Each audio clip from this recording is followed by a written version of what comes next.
That is the sound of AI. The world's first Lighthouse AI server factory is one of ours. I'm standing in it right now. Foxconn commands 40% share of the global server market.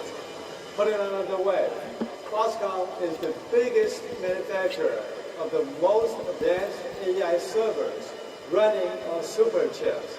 It begins here.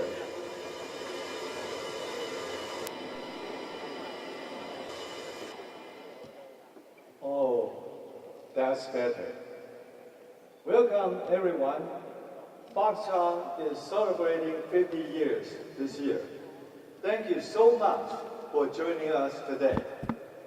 This鴻海Tech Day is a milestone. The past year has been all about artificial intelligence across industries and current events. AI is pervasive in what we do and how we see in what we talk about. AI has accelerated our imagination. This acceleration is coming as Foxconn is transforming. We are redefining ourselves with our 3 intelligent platforms. AI is driving our transformation, not for the sake of AI, but because it makes business sense for Foxconn. To kick off the first day of鴻海Tech Day, we have invited some good friends in clean technology, electromobility, and next-generation communications. To frame your understanding of what Foxconn is doing, we are the world's largest electronic manufacturing service provider. The unrivaled capabilities we bring to our global footprint, more than 200 locations across 24 countries, is being strengthened by our transformation. For example, Foxconn's automotive manufacturing facility and a supercomputing center, both in southern Taiwan, is all about automation and digital twin efficiencies. The supercomputing center will host the world's fastest ever superchip, assembled by Foxconn for one of the world's most well-known technology names. You know who I'm talking about. At鴻海Tech Day, you will see the very first mass-produced superchip-powered AI server rack in the world. This is all about smart manufacturing. Smart city is about next-generation communications, intelligent urban governance. These need an ecosystem in space. Since we met at鴻海Tech Day last year, 2 of our LEO satellites have been circled this planet more than 4,900 times. This year, we will tell you how compelling collaboration in space will lead to innovative connectivity on the ground. Since 2021, at least 1 new electric vehicle has been unveiled at each鴻海Tech Day. Smart EVs, we won't disappoint you this year. The latest models, which you will see this morning, joins a terrific lineup of EVs, displaying our range and maturity in automotive development. The Model C, which the world saw for the first time in 2021, this year completed all 6 stages of the Asia Cross-Country Rally in August. That's 2,100 kilometers over a week. This is Southeast Asia's largest rally and a real test of automotive endurance, safety, and reliability. I'll make some magic and you will see it on the floor in a minute. By the way, the non-racing model has been one of the best-selling passenger EVs in Taiwan. We're going to be talking about new energy in more than one way, with a slate of household names participating for the first time in the鴻海Tech Day. It is another compelling collaboration that we anticipate will lead to innovations in new energy.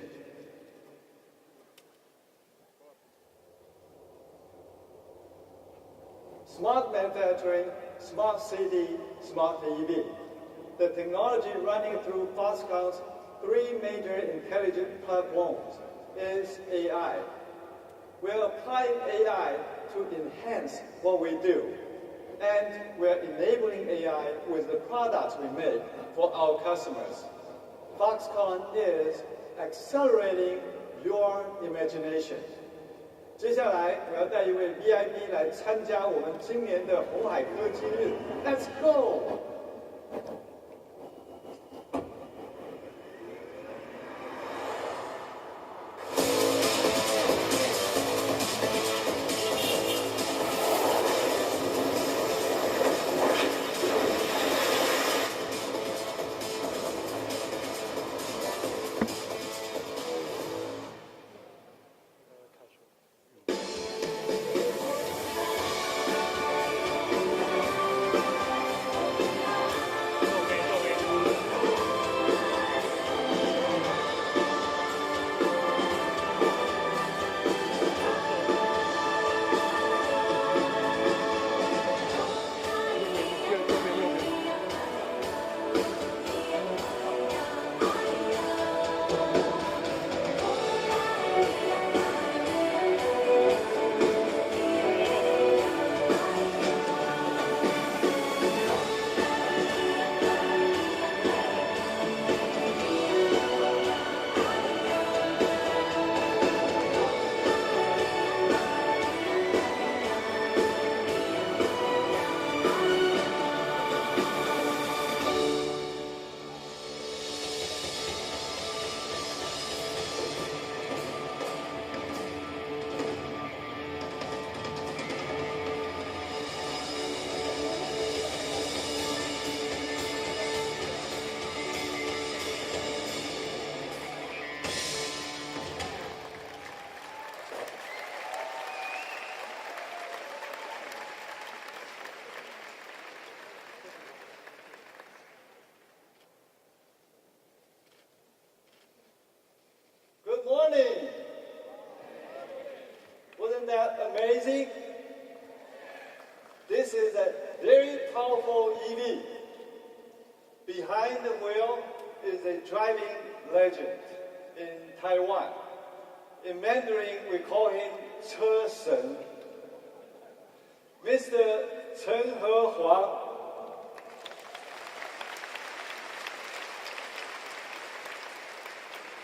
Put the Model C through its paces. This is Model C. Okay. It was changed up for competitive off-roading. It was the first ever EV entrant in the FIA sanctioned rally this year, taking place in Thailand. That's a Model C. We really had fun with that. Racing legend Mr. Chen will be talking more about his experience tomorrow during day 2 of鴻海Tech Day. So please check it out tomorrow. Well, I'm so delighted to welcome everyone to鴻海Tech Day 2024. You know, the first ever HHTD started in 2020. We held it in a high-tech shopping mall. There was less than 1,000 participants. Everyone had a face mask on. Fast forward 5 years. Look at us now. We have double the number of people here than we did last October. over 2,000 registered to attend. This is a proper size exhibition hall for everything we are eager to show you. It is nearly double the space of last year. The number of exhibitors and forums this year are another record for鴻海Tech Day. For the first time, we'll open a day 2 to the general public. We want to share and inspire technology and Taiwan. This year, Foxconn is celebrating half a century. Today's achievement would not have happened without the solid foundation first laid out by this company's founder, Mr. Terry Gou. Now, what excites me the most is the amazing lineup of partners who will share stage with our Foxconn colleagues in the next 2 days. BMW, BCG, Breakthrough Energy Ventures, GE Vernova, Intrinsic, Nvidia, Our Next Energy, Pininfarina, Siemens, and Thales Alenia Space. For those who have traveled from afar to be with us in Taipei, for those who are taking time to be with us online, let me say thank you for joining us at鴻海Tech Day. It is an honor for me to have you all with us. Artificial intelligence makes business sense. Whether you love it or fear it, AI is part of all of us now. Facial recognition to turn on your smartphone, logging into your bank account. AI does it. It doesn't sweat the small stuff. The user experience of the Olympics was enhanced by AI for the first time in Paris. AI can take on the big stuff. Foxconn is big. Our robust manufacturing excellence is being defined or redefined by AI. Emotional customers, dinner at Nobu among tech leaders, the anecdotes on AI demand are compelling. Let me tell you, our supply chain is ready.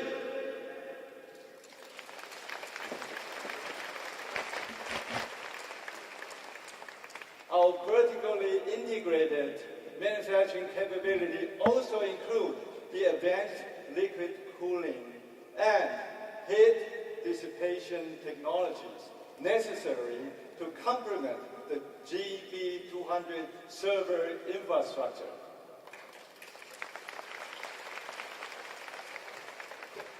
AI key components, AI key modules and boards, AI server and rack, high-performance switches, AI data center. Foxconn will be the first to ship these super chips.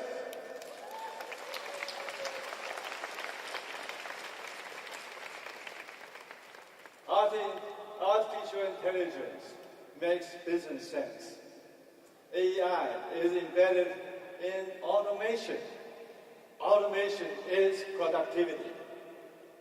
Our customers told us they want to see more automation. This is an almost one-fold increase in productivity when automation is deployed in our factories. Our automotive manufacturing facility, also in Kaohsiung, will be one of the group's benchmark AI factories. The site will utilize digital twin connected to cloud technologies. It will achieve collaboration between virtual and physical production lines. This AI revolution is not just happening for us in Taiwan, in the Americas and in Asia, across our facilities and in those being planned and those under construction. This year, Foxconn is celebrating half a century.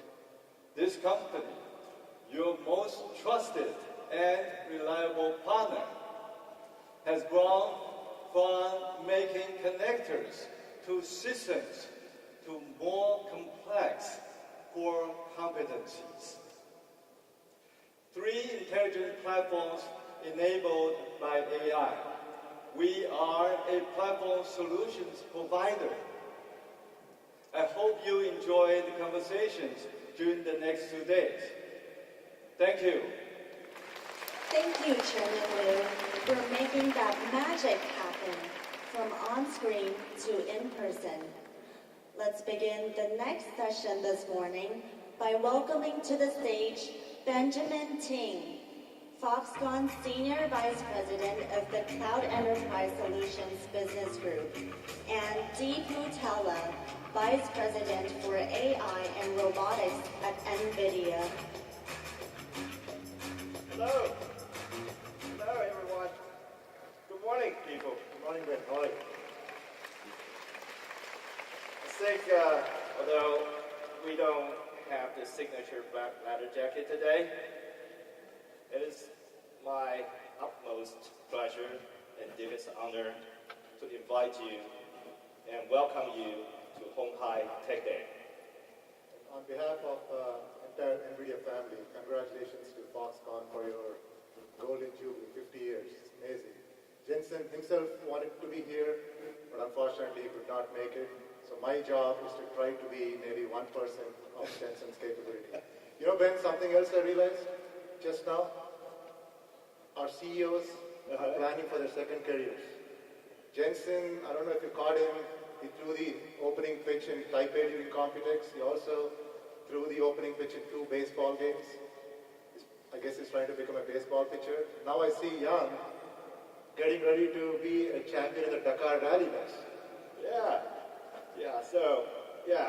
Like our chairman just mentioned, this year is particularly special for the company. We're celebrating our 50th anniversary. It's a great milestone. We mark another important milestone for Foxconn. And we're so excited to share this moment with you, Nvidia, and everyone here today, online, offline. Thank you. Welcome. Okay, people, let's kick off this session. Okay. I think everyone would agree, without a doubt, Nvidia has revolutionized the world of computing. Well, you imagine a world where computers can think, learn, and create just like humans, better than human. And in the near future, this surpasses human capabilities. It's not a science fiction anymore. It is happening right now. But again, remember, none of this is possible without Nvidia, so thank you. Thank you, Ben. So, Nvidia 30 years ago has pioneered a new way of computing called accelerated computing. Well, one could argue that for maybe until the last 2 years, it was debatable, even though Nvidia believed for 30 years that the new wave of computing has to be accelerated. We have been doing it for 30 years, and now it's indisputable that without accelerated computing, we cannot achieve the computing breakthroughs from performance and energy efficiency. 30 years ago, we started with accelerating gaming and graphics. Then 20 years ago, we invented CUDA, and and started accelerating high-performance computing applications. And then 10 years ago, the AI revolution in the form of deep learning happened, and of course the world has changed. Now here's the best part. Can't wait to see what we can do together for the next 10 years and how far computing will be explored. 100%. You know what? Nvidia is a great partner. So they not only give you the chip, they not only give you the solution, they also take care of you, to build your advanced manufacturing. One example, Omniverse. Not sure if this, but I'll take my chance to talk, as much as I can. We're building the largest GB200 production facility on the planet. I don't think I can say where now, but it's the largest on the planet, and we use Omniverse. The Blackwell is very complicated, very complicated. So Foxconn is one of our core competencies. We custom design a highly automated process. We use Omniverse, we build a model, we simulate, and we get very accurate result before the physical deployment. That's amazing. That's amazing. So this is really about AI creating AI. Yeah, so if you think about AI in the last 10 years and where we are today, much of it is in the digital world. However, the world is physical. The opportunity in the physical world is 10 times larger than the digital world. And the only way we can bring these AI technologies into the physical world is to build and train them in simulation. And the reason we want to train and build and train and test them in simulation first is, of course, simulation is much faster, it's safer, it's cheaper. So it is going to be about simulating it multiple times, and when we are sure that the answer is good, we test it in the physical world and then run the loop again with the digital. Yes, totally agree. That this is happening right now, and we love it. We love it. But since everyone is asking for Blackwell, so it's hard. It's very difficult not to say something about Blackwell. The demand is awfully huge, and the partnership between Nvidia and Foxconn is very important. I think everyone will agree. Foxconn scale, global footprint, strong R&D, best-in-class supply chain and operations. Those are amazing. Those are well known. But there's one more thing. On this journey with Nvidia, we're finding passion. Really, passion. That passion makes us 100% devote ourselves. That passion makes us to move at the speed of light. Passion. That's right. And in fact, I've been coming to Taiwan for more than 15 years. And the thing that I noticed this year at Computex was, in the past, the whole industry used to think that Taiwan is very good at hardware, but they're not focused on software. But what I saw this year, not only is Taiwan going to create a software, but actually have solutions and systems and putting together everything. And in fact, I've had the pleasure of working with Foxconn, of course, many of your teams. Yeah. Amazing engineers. You mentioned speed of light, the thinking has to start working on building towards solutions and not just about components. Right. And also, since you talked about, not just the hardware in Taiwan, actually within Foxconn, our chairman also mentioned that, remember that we just passed our 50 mark. So what's the next? So we're in the process of transforming the company.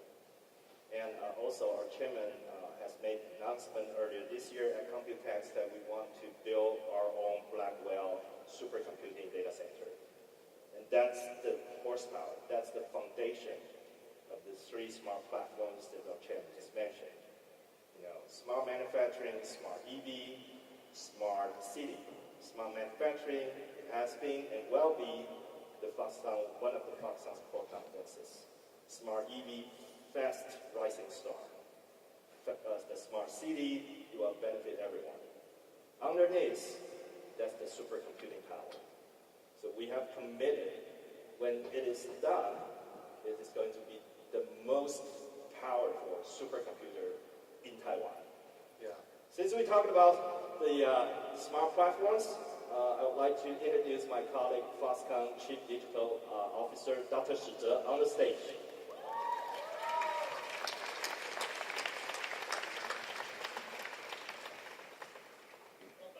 Yep.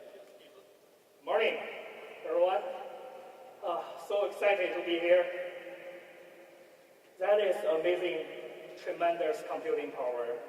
And when we talk about smart manufacturing, we see, before that, I want to invite 3 guests coming to the stage to join the discussion. Let's welcome Wendy from Intrinsic, Anna Marie from Siemens, and Jeff from BCG. Hey, Dr. Shi Zhe, it all sounds great. I think I'll leave the stage to you all. Of course. Thank you. Thank you. Thanks, Wendy. Thank you, Jeff.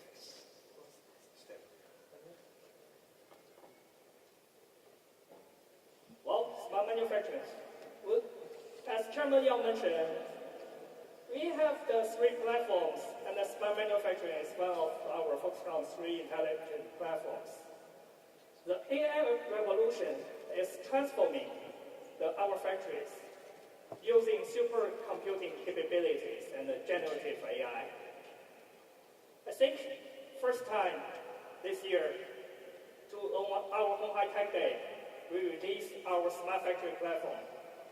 50 years of experience, 24 countries, and over 200 locations, and more than 1,000 of factories. We have raw data and the real-world cases. These are very valuable assets for our smart manufacturing platform. By fully unleashing the power of generative AI, I think we are in the journey to rebuild our factories to be smarter, faster, and greener. In short, I think people, actually, we try very hard to use your AI factory to build our factory AI. Would you mind to share more about this? Thanks, Stephen. So, to mention, Nvidia, we are an accelerated computing platform company. We start with building chips, but now we build systems, including the data center scale racks. In fact, if you get a chance, I'm sure you will, you should look at the beautiful rendering and also built by Foxconn themselves, the VGX GB200 MBL72 rack that you see in the show floor. Now, beyond that, on top of that, we have built a bunch of software that is really what is required in order to accelerate all these applications, fundamentally focused on 2 technologies. One is AI, the other one is digital twins based on Nvidia Omniverse. So when we combine the power of AI and digital twin, we can really bring AI from the digital world into the physical world. In fact, if you think about physical AI, it's robotics. Robotics is a 3-computer problem. When you think about a robot, the first thing that comes to mind is a robot like ourselves, where the robot's doing the intelligence in its brain. That is the 3rd computer. Of course, that's the important computer, because in the end, that's the destination. However, to bring that robot to life, we have to build and train that robot. And the answer is not to build it in the physical world, but to build it in the digital world first, because it's faster, safer, and cheaper. So the first 2 computers, one is the AI training computer, and the computer in the middle is where it's built on Nvidia Omniverse, where we do all the testing. In fact, I believe that for every one physical robot brain, we will probably end up doing 1,000, if not 1,000,000 times more in simulation. because it's so much more easier. We don't want to take the risk of building a robot, testing it in the physical world first. It's not safe. So robotics is a pre-computer problem, and at Nvidia, we have been working on all the pre-computers and the associated software technologies on top of all these computers, whether it's for training AI, whether it's for running the simulations, or whether it's the runtime AI on the runtime computer. And in fact, if you look at some of the examples, Foxconn has adopted this technology very, very aggressively, very early, in a testament to showing how fast the Taiwan ecosystem is moving forward with investing in solutions and not just components. So you see there the number of things. In fact, the top right is very interesting. That is the Foxconn factory in Guadalajara, Mexico. That is building the GB200s. Somebody told me that it was 400 meters long. The only thing that I've seen of 400 meters is the Olympic track, but that's circular. And Ben actually corrected me today morning, that's 450 meters long. Can you imagine how big that factory is? And it's going to be automated. It was built in simulation first. It has many, many robots inside it, from AMRs to robot arms. And those are all going to be built and tested in Omniverse first. So we're very proud to collaborate with Foxconn using both Nvidia AI and Nvidia Omniverse to build these large digital and physical factories. And in fact, you can see the type of applications. The only way to bring these type of systems to the real world is with partnerships. I'm very proud to working with a lot of ecosystem partners, and you'll hear from two of them today. Intrinsic, leader, working inside Google, bringing the robotics environment, and then Siemens, of course, who's bigger in industrial automation than Siemens. You'll hear from them next. So across all these three different technologies, we've been working with Foxconn. So with that, that's fantastic. Speaking of physical AI, people mentioned, we are trying to build more AI models for our smart manufacturing. We think we are building a new world of manufacturing. Let's invite Wendy from Intrinsic to the stage to share us more about how she used the AI to transform the automation industry. Thanks, Wendy. Thank you.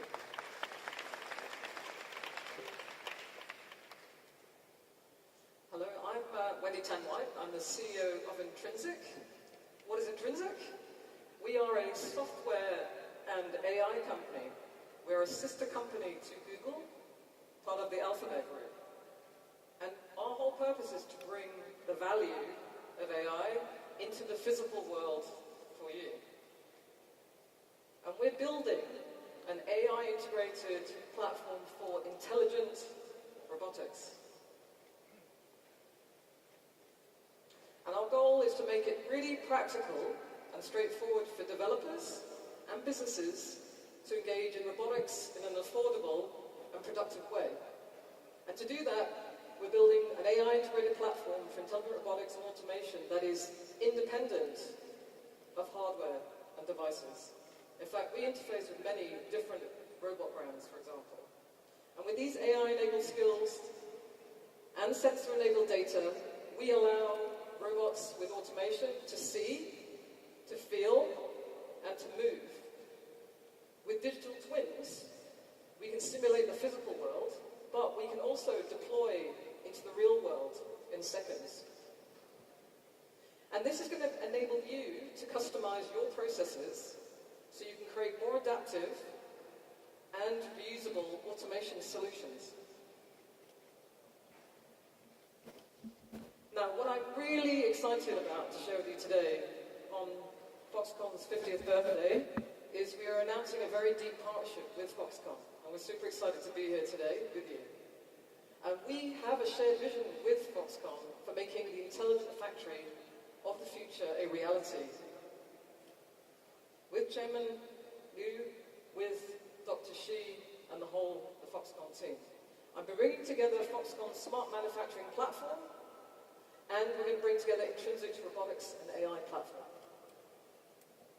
We're going to use adaptive and reusable automation solutions, and we're going to unlock assembly tasks, logistics, testing and other valuable solutions for Foxconn, and at scale. And we're going to bring AI to every level of magnitude, from individual small tasks to production lines to orchestrating at the factory level as well. And together, we're going to solve old problems in a new, more sustainable and economical way. And we're going to bring in a new generation of manufacturing with AI at the core. And we're really excited to be here today with our existing partners, Nvidia, Deepu from Nvidia is here, Anne-Marie from Siemens, and Jeff from BCG. And of course, our wonderful team from Intrinsic is here too. Thank you guys. Foxconn is bringing together the best in the ecosystem. Now, what does this really mean for the broader electronics manufacturing industry? It means we're moving towards a flexible, intelligent factory.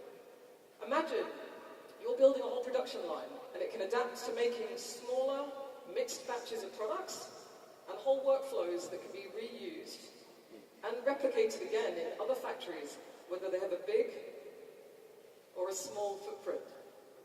And we can do this globally. And these innovations will enable people to do things they could not do before with automation on the factory floor. You're going to be able to do seeing with AI, the ability for cameras and sensors to identify and see and understand objects in space. You'll be able to feel with AI, skills using force-guided sensors. You'll be able to move with AI, robotic motion planning, and the ability for robots to move automatically while avoiding collisions. Together, we are going to make the intelligent factory of the future a reality, and it's going to be incredible to see how AI will transform the manufacturing ecosystem with Foxconn leading the way. Thank you. Thanks, Wendy. I think that is fantastic.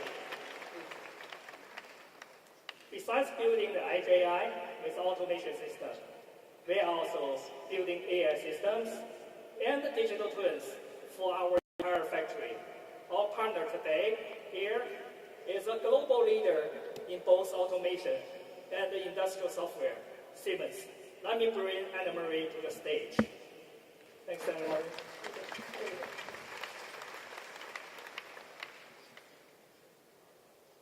Thank you, Dr. Xu. It's an honor to be invited to鴻海Tech Day. At Siemens, we also believe in the potential of industrial AI. As the global leader of automation and industrial software, we are connecting the real and the virtual world with our digital twin technology, which is an integral part of the recently signed MOU between鴻海and Siemens. By using digital twins, we can create a virtual copy of a real factory. In this virtual factory, we can simulate changes to the production environment, processes, and equipment, rather than having to experiment with these complex processes in the real world. What makes our digital twin technology so powerful is that we feed it with real-time data generated by our automation hardware, thereby building a specific real-time replica of your production processes and creating an instant feedback loop.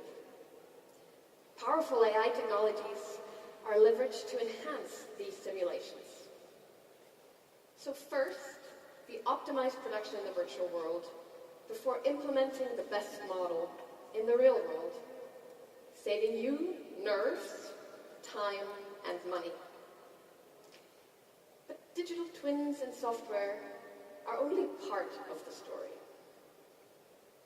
At Siemens, we want to make manufacturing more adaptive, more autonomous, and more sustainable. We're the automation experts. We have profound knowledge of manufacturing processes.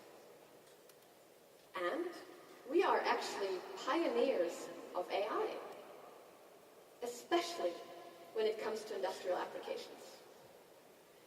Already back in 1974, researchers at Siemens were experimenting with an early type of natural language question and answer system. You could say, kind of like the grandmother of ChatGPT.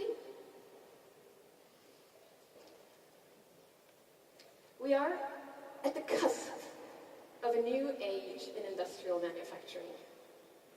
We can reach new levels of productivity, autonomy, and people centricity if we leverage the power of AI. The equation is simple. More speed, more flexibility equals greater efficiency. And efficiency simply translates to more money. To unleash this potential, 3 things will be necessary. Readily accessing the billions of data points that are on the shop floor. Speedily aggregating them effectively across the entire enterprise and evaluating them smartly through standardization. Imagine you can organize and analyze the data from your automation hardware on the edge or in the cloud using state-of-the-art AI technologies and feed the results back instantaneously to the shop floor to adapt your production processes in real time and at scale. If you do this right, the financial benefits can be tremendous. Let me make it more tangible. Together with鴻海, we planned, optimized, and built an entire production line using Siemens automation and software. Even before the line was built, it was planned and optimized using digital twin technology, which ensured that only the most performant version of the line was implemented. This helped to get approval from the customer faster and saved an entire week of reviewing time. Because the manufacturing process was simulated ahead of time with real-time data, ramp-up time for new products was reduced by 2 weeks. In operations, cycle time has been reduced by 25%, while throughput has increased by 20%. I think these numbers speak for themselves. The vision鴻海has set out is a long-term strategy. Having the right partners on board who share your vision will be crucial to its successful realization. We are proud to shape the future of intelligent manufacturing together with鴻海.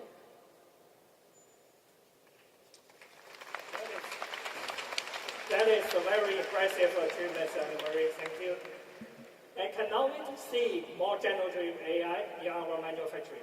Let me bring Jeff from BCG to talk about how the power of Gen AI in manufacturing. Thanks, Jeff. Thanks, Dr. Schmidt.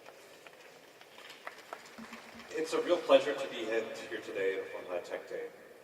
I come from BCG. We have a heritage, of course, in strategy, but manufacturing transformation and a leading AI consultancy. We're very privileged to help鴻海and Foxconn ensure that AI makes good business sense. AI is at the center of the transformation into a smart manufacturing platform. All the initiatives to incorporate the great technologies and partners that we're hearing about today and you'll hear about this afternoon are brought together in an initiative at Foxconn called Genesis. Genesis is about harnessing the power of AI and generative AI for manufacturing. Now, if we think about AI, what do you need to get real value? A few things are very important. Indeed, one needs a great human expertise. One needs the right amount of compute. You need IT, OT architectures. But very critically, you need data to be differentiated. One of the great advantages that Foxconn has is arguably the world's leading and largest manufacturing data set, driven by the large footprints that we've been hearing about today. Now, those data, when combined with generative AI, but also machine learning, optimization, and other technologies, yield measurable impact in OEE, in throughput, in CapEx avoidance, and make good business sense. The factory of the future, as envisioned by Foxconn, is built upon 3 principles, which we call ASL: autonomous, meaning data and algorithms together recommend interventions, recommend other settings and things to be done on the factory floor to the still very important human operators. Scalable, meaning these are not use cases that are stuck in POC or pilot, but rather are deployed to the global footprint, and the global footprint actually benefits all the solutions as a whole. And learning, meaning when a problem or a defect is solved in one place, that information, that learning is then incorporated into algorithms that yield better performance going forward. So ASL is the set of principles upon which Genesis platform is being built. Let's make this real for a moment. If we think about injection molding, right? Really the one core bit of manufacturing process. Foxconn operates over 10,000 injection molding machines around the world today.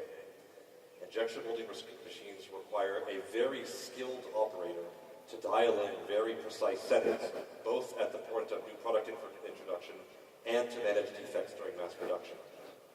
What is being deployed now is systems that leverage machine learning, expert systems, all with generative AI interfaces to support those technicians with the right recommendations such that they don't have to waste their time on the easy problems and can focus their precious time solving the most difficult problems. We encourage you to visit the exhibition over here later this afternoon to go in more detail on this use case and many others as well too.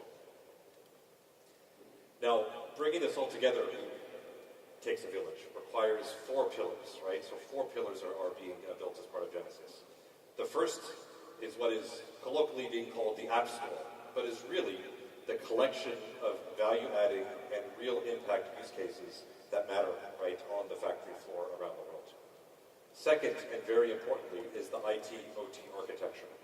How are all of these data being linked all the way from automation, various machines, into compute to create these recommendations? Third, and very importantly, is tokenization.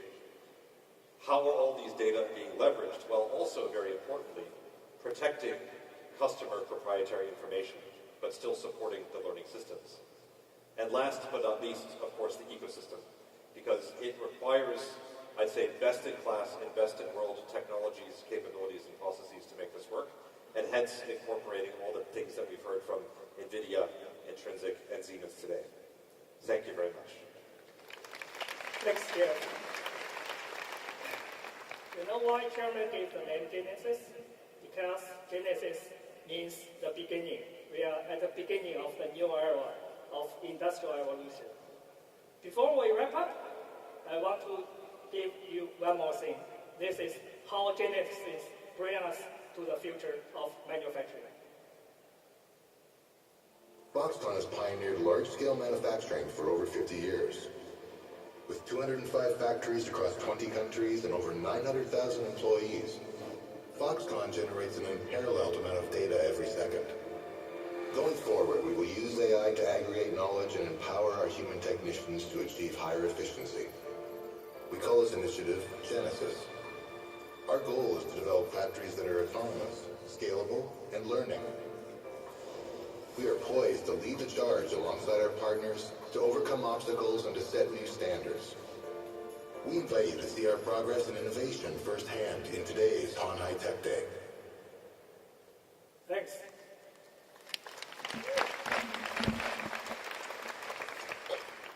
I really want to say thank you to all our friends, people, Wendy and Marie and Jeff, for coming and share their visions for us. We expect you, the factory of the future, with all you together. Thanks.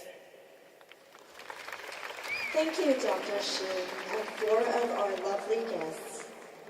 Let's now welcome Jesse Chow, Head of B5G Strategy at Foxconn, to the stage for a conversation relevant to Smart City.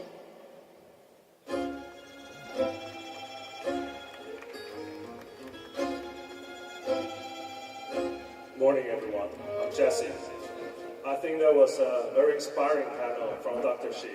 Thank you. And now, let's explore another smart platform that connects from Earth to space. Last year, we achieved our first milestone by launching our 2 Pearl CubeSat into low Earth orbit. This year, we aim to further accelerate your imaginations as we look towards 2030. By 2030, the smart city will enter a whole new era enabled by the 6G network standards. This will leverage the strengths of LEO satellite networks to provide ubiquitous connectivity, and also, we have Nvidia here, right? AI-enabled infrastructures and ultra-low latency services wherever you are. At Foxconn, we're expanding beyond making devices. We're building platforms that connect them globally. We're creating a network of satellites to link smart factories, cities, and soon, the smart AVs. To achieve that, Foxconn cannot do it alone. We need a strong partner. To tell you more, let's welcome one of my good friends from Thales Alenia Space, Didier Labouche. Hello. Very happy to be here. Yeah, thank you, Didier. Didier, thank you for coming all the way from France. Would you like to give us, our audience, a quick overview of what your company does? Yes, thank you, Jesse. So my company, Thales Alenia Space, is a joint venture between 2 big groups in Europe, specialized in electronics, in cybersecurity, in aeronautics, in defense. The groups are Thales on one side, headquartered in France, and Leonardo, headquartered in Italy. And what we do is simple. We do any kind of satellite systems. You can see here from low Earth orbit satellites, very close to the Earth, to medium orbit satellites like Galileo, the French or European GPS, and up to geostationary satellites, and robots to explore the universe. So we work on the full range of activities for space, from observation, navigation, environmental monitoring, telecommunication. And we have been leading this activity since decades, which means that we are quoted as old space, just because we have a lot of experience. We have decennies of experience on how to build satellites for them to resist the very harsh environment in space. Because in space you have a lot of difficulties to make them reliable for 15 years, like thermal, that is very different from what exists on the Earth. The launch is a very shocking period, very shaking for satellites. They need to resist. And in space, you also have no protection from the atmosphere about the radiations. So you need to resist all this quite nasty environment that the planets and the sun is sending to you. Yeah, so I think we're talking about the old space, right? And then why today is starting to connect from Earth to space? Is because the new space era is coming. So the first company that you might come to your mind for the new space, I think is SpaceX. We also thanks to them. Because of that, now the launching cost of each one rockets and of course the per satellites has dropped significantly. It's around 1/10 of the cost than before. What will happen then? It starts to create lots of demands where people start thinking about how to launch their own satellites into the space. So in the meantime, the supply compared to demand isn't quite there yet. Today, it's still mostly handcrafted in the factories for each one of these satellites product. So Didier, how does Thales Alenia Space coping with these new space challenges, and what are you envisioning? It is true that since a few years in space we see very, very fast changing market conditions. An unprecedented wave of change, sometimes we even call that a tsunami.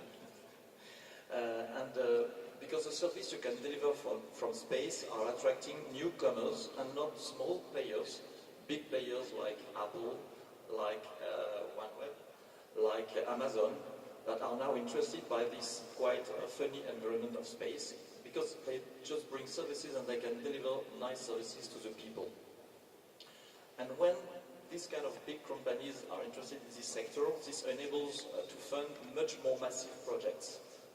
One order, sometimes two orders of magnitude bigger projects than in the past.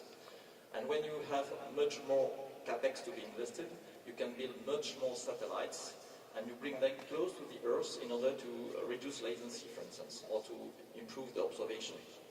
And this is changing the way to produce them, because we need much more automation, much more industrialization.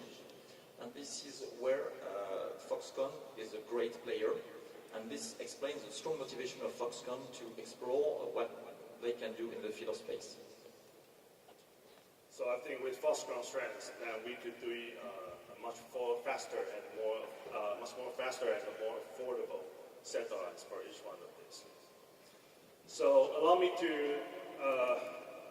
introduce this partnership, because today Foxconn brings expertise in high-tech manufacturing. Thales Alenia Space masters these satellite technologies. Together, we build this strategic partnership and to build this smart platform that will span from the ground to the space. Didier, can you tell us a little bit about the new features that we are envisioning for this new space design? Sure. Yes. Traditionally, satellites were big boxes providing the solar power generation, the propulsion and orbit control, with the payload, the useful part of the satellite being inside this box, only the antennas being outside of it. Today, in order, for instance, to connect smartphones, like this one, to satellites, or to connect electrical vehicles, because they need connectivity everywhere at any time, we need to reinvent the way to build those satellites. And the new satellites, as the one you see here, are in fact large antennas. It's like flying antennas, and all the platform subsystems are built around this antenna. This enables to stack the satellites, one above the others, to launch them by tens. They can weigh a few hundreds of kilograms up to 1 or 2 tons, depending on the power. And this is enabling really to connect almost anybody in the planet with a smartphone to the satellite network. So it's really amazing that you could stack up all these satellites, just like the server in the racks. And it's all for the sake to have one just big launch to shoot dozens, even hundreds of the satellites into the space. So in the coming years, we'll see more and more satellite constellations, both commercial and sovereignty-based. These satellites will function much alike like the telecom-based stations, but it's built in space. So the connections between these constellations will form the new space internet, using familiar global roaming mechanisms provided by each one of your telecoms. So the connections between each one of these constellations that will start to form, we say, the new space internet. And this new space platform will provide seamless connectivity worldwide.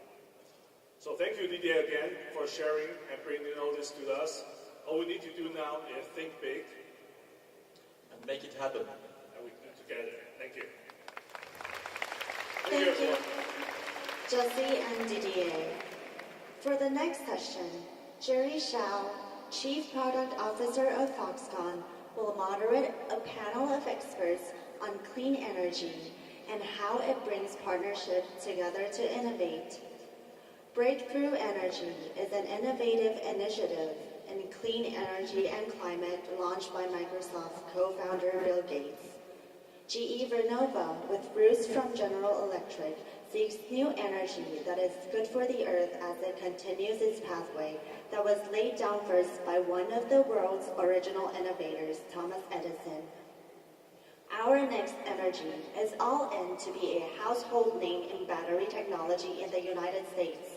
BMW i Ventures hails from the well-known German automotive group BMW and is keen to look out for great potential in sustainability.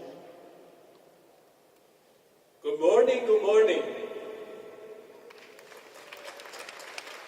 Welcome to鴻海Tech Day 2024. I see a lot of old friends and good friends and new friends. So I'm really excited about this section and it is a conversation about clean energy. Sustainability is so critical to our success in Foxconn's 3+3 strategy for future growth.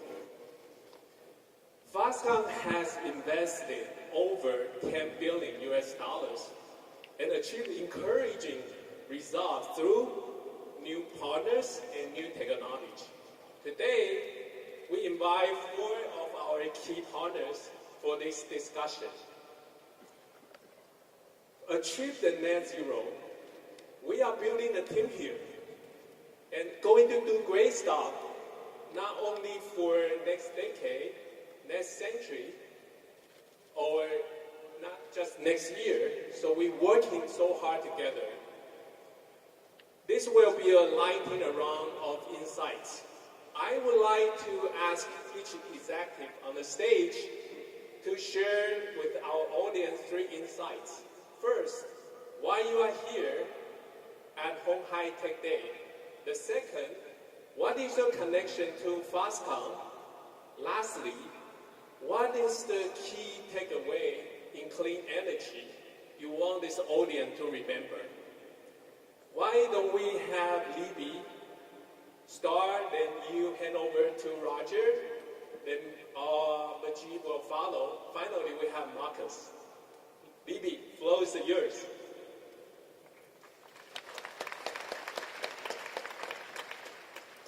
Hi, I'm Libby Wayman. I'm a partner at Breakthrough Energy Ventures. It's such a pleasure to be here at鴻海Tech Day. Thank you, Chairman Liu, for inviting us to join you to share our insights and our perspective on the future of energy.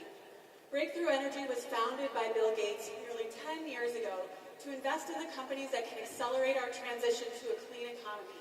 It's our thesis that the companies that can accelerate this transition will not only make enormous impact, but will be the leaders of the future of industry. To date, we've invested in over 160 companies that embody this thesis.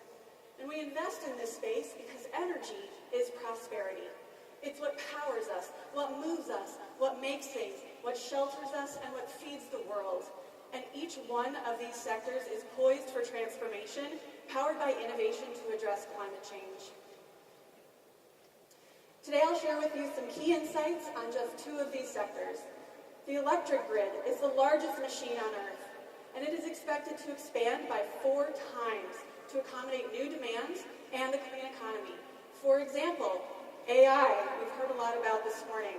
It already consumes 2% of global electricity production, and this is expected to double in the next 2 years and to continue to double with the expansion of AI.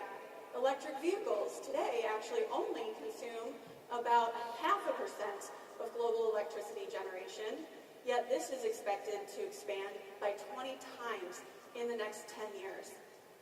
And electricity will be generated in new ways. Today, over 75% of new capacity added to the grid is from solar and wind, yet only 15% of electricity that's actually generated is from renewable sources. This means that this growth will continue for decades to come as renewables displace other sources of electricity production.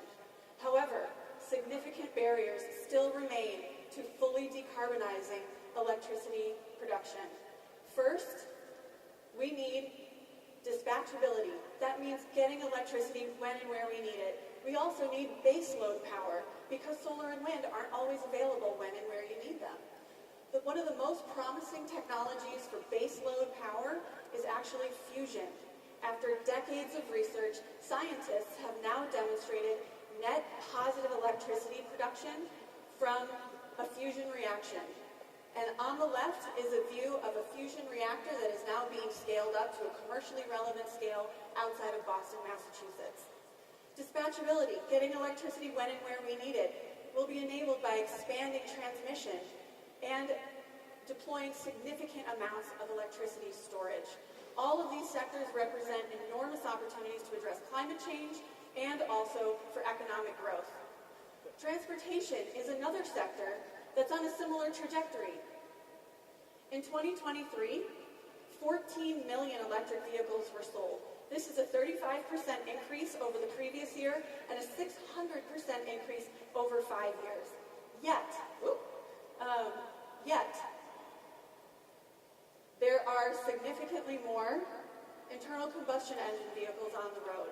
All of this growth has brought the global fleet of electric vehicles up to 40 million vehicles, and there are 1.5 billion internal combustion engine vehicles on the road today.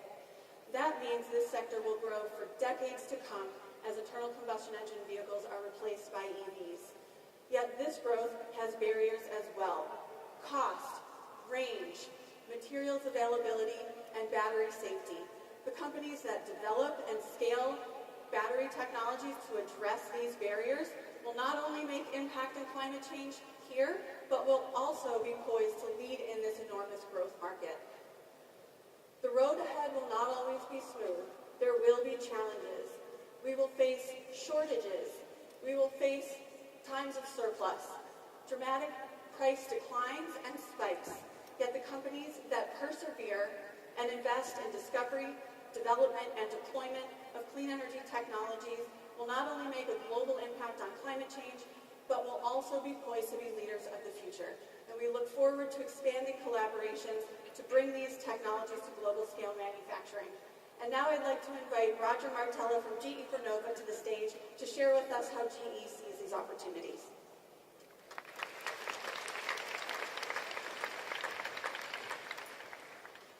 Libby, thank you. And Mr. Chairman, Jerry, thank you for the honor of including GE Vernova in Hanhai Tech Day. It's a privilege to be here.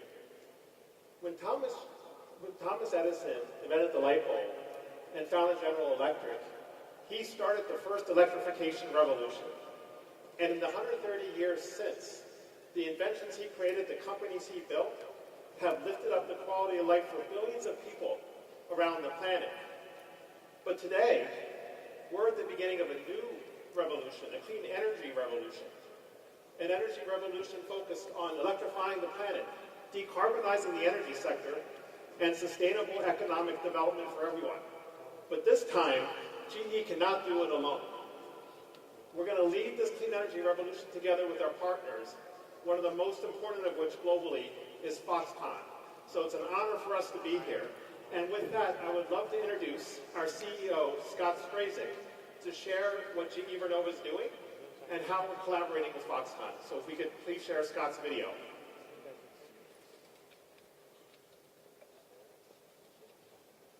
Hi everyone, I'm Scott Strazik, the CEO of GE Vernova, a purpose-built company working to electrify and decarbonize the world. Thank you to Foxconn for the honor to participate in this year's Hanhai Tech Day. Your work across the globe is incredibly important, and it is an honor to talk with you today. While I unfortunately cannot be there in person, I have fond memories of my previous trips to Taiwan and look forward to visiting again soon. At GE Vernova, our technology helps generate 25% of the world's electricity. We are uniquely positioned with solutions across our power, wind, and electrification segments, each with their own distinct product and service offerings delivered on a global scale. Building on GE's rich history of innovation, we're investing over $1 billion a year in research and development to commercialize breakthrough technologies. And we are especially proud of our work across Taiwan's energy sector over the past 60 years to support its efforts to electrify the country while innovating clean energy solutions. Our 200-plus employees in Taiwan are motivated and well-positioned to support the government today, best evidenced with almost 10 gigawatts of new gas power awards we've received since 2019 that we are currently installing and commissioning. We value Foxconn's leadership for Taiwan and the world. The work that Foxconn and its partners do is lifting up the quality of life for people everywhere, catalyzing global economic development and innovating cutting-edge technology.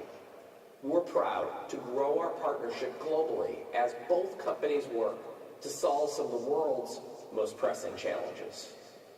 As Taiwan and the world rise to meet the demands of the energy transition, GE Vernova will continue to offer strong partnership and collaboration with governments, customers, and stakeholders to tackle the toughest challenges ahead of us.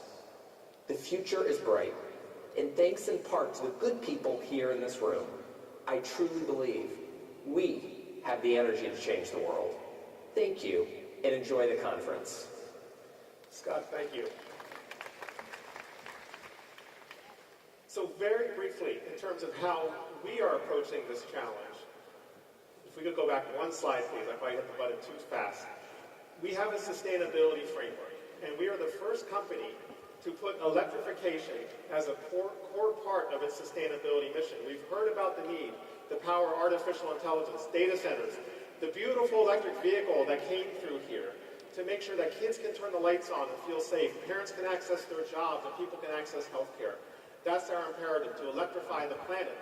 But at the same time, we need to focus on decarbonization. As we grow capacity, make sure the electrons we introduce are cleaner than the ones that came before it by lowering carbon intensity and investing in the breakthrough technologies of the future like carbon capture, small modular reactors, and hydrogen, things that Libby talked about.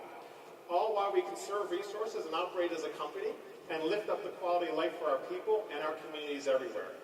So we support that with our performance, but as I said in the beginning, we cannot do this alone, and that is why we're so proud of Foxconn's global leadership and the unique role that it plays with its electronics expertise, with its manufacturing prowess, and its global scale, and our partnership together to expand their presence in the United States, to bring the best of what they do, to serve for the benefit of electrification, decarbonization, and sustainable economic development through their leadership in helping us to deliver battery storage manufacturing in the United States that will service all of those goals. As I said, this is the beginning of a revolution, the clean energy revolution. We're proud of our partnership with Foxconn. We're proud of Foxconn's leadership, and we have confidence that when history looks back on this, they're going to be at the table as one of the global leaders that help solve the world's most pressing challenges together. Thank you.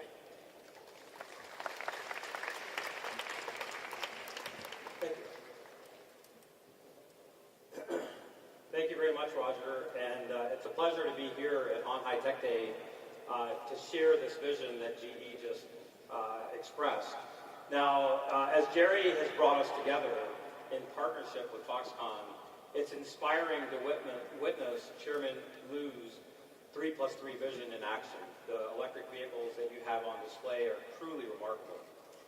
We want to position ourselves with Foxconn to become a global leader in electrification.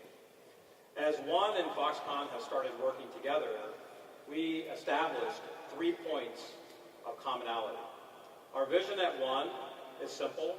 We're here to solve and improve the range of electric vehicles because that is the most essential element to commercializing a successful industry that electric vehicle buyers are interested in. We want to make sure that safety is at the center of everything we do. We can't afford battery fires. We have to put an end to catastrophic thermal runaway and battery fires that can threaten products. And very specifically, working with Foxconn, addressing the topic of global supply chain.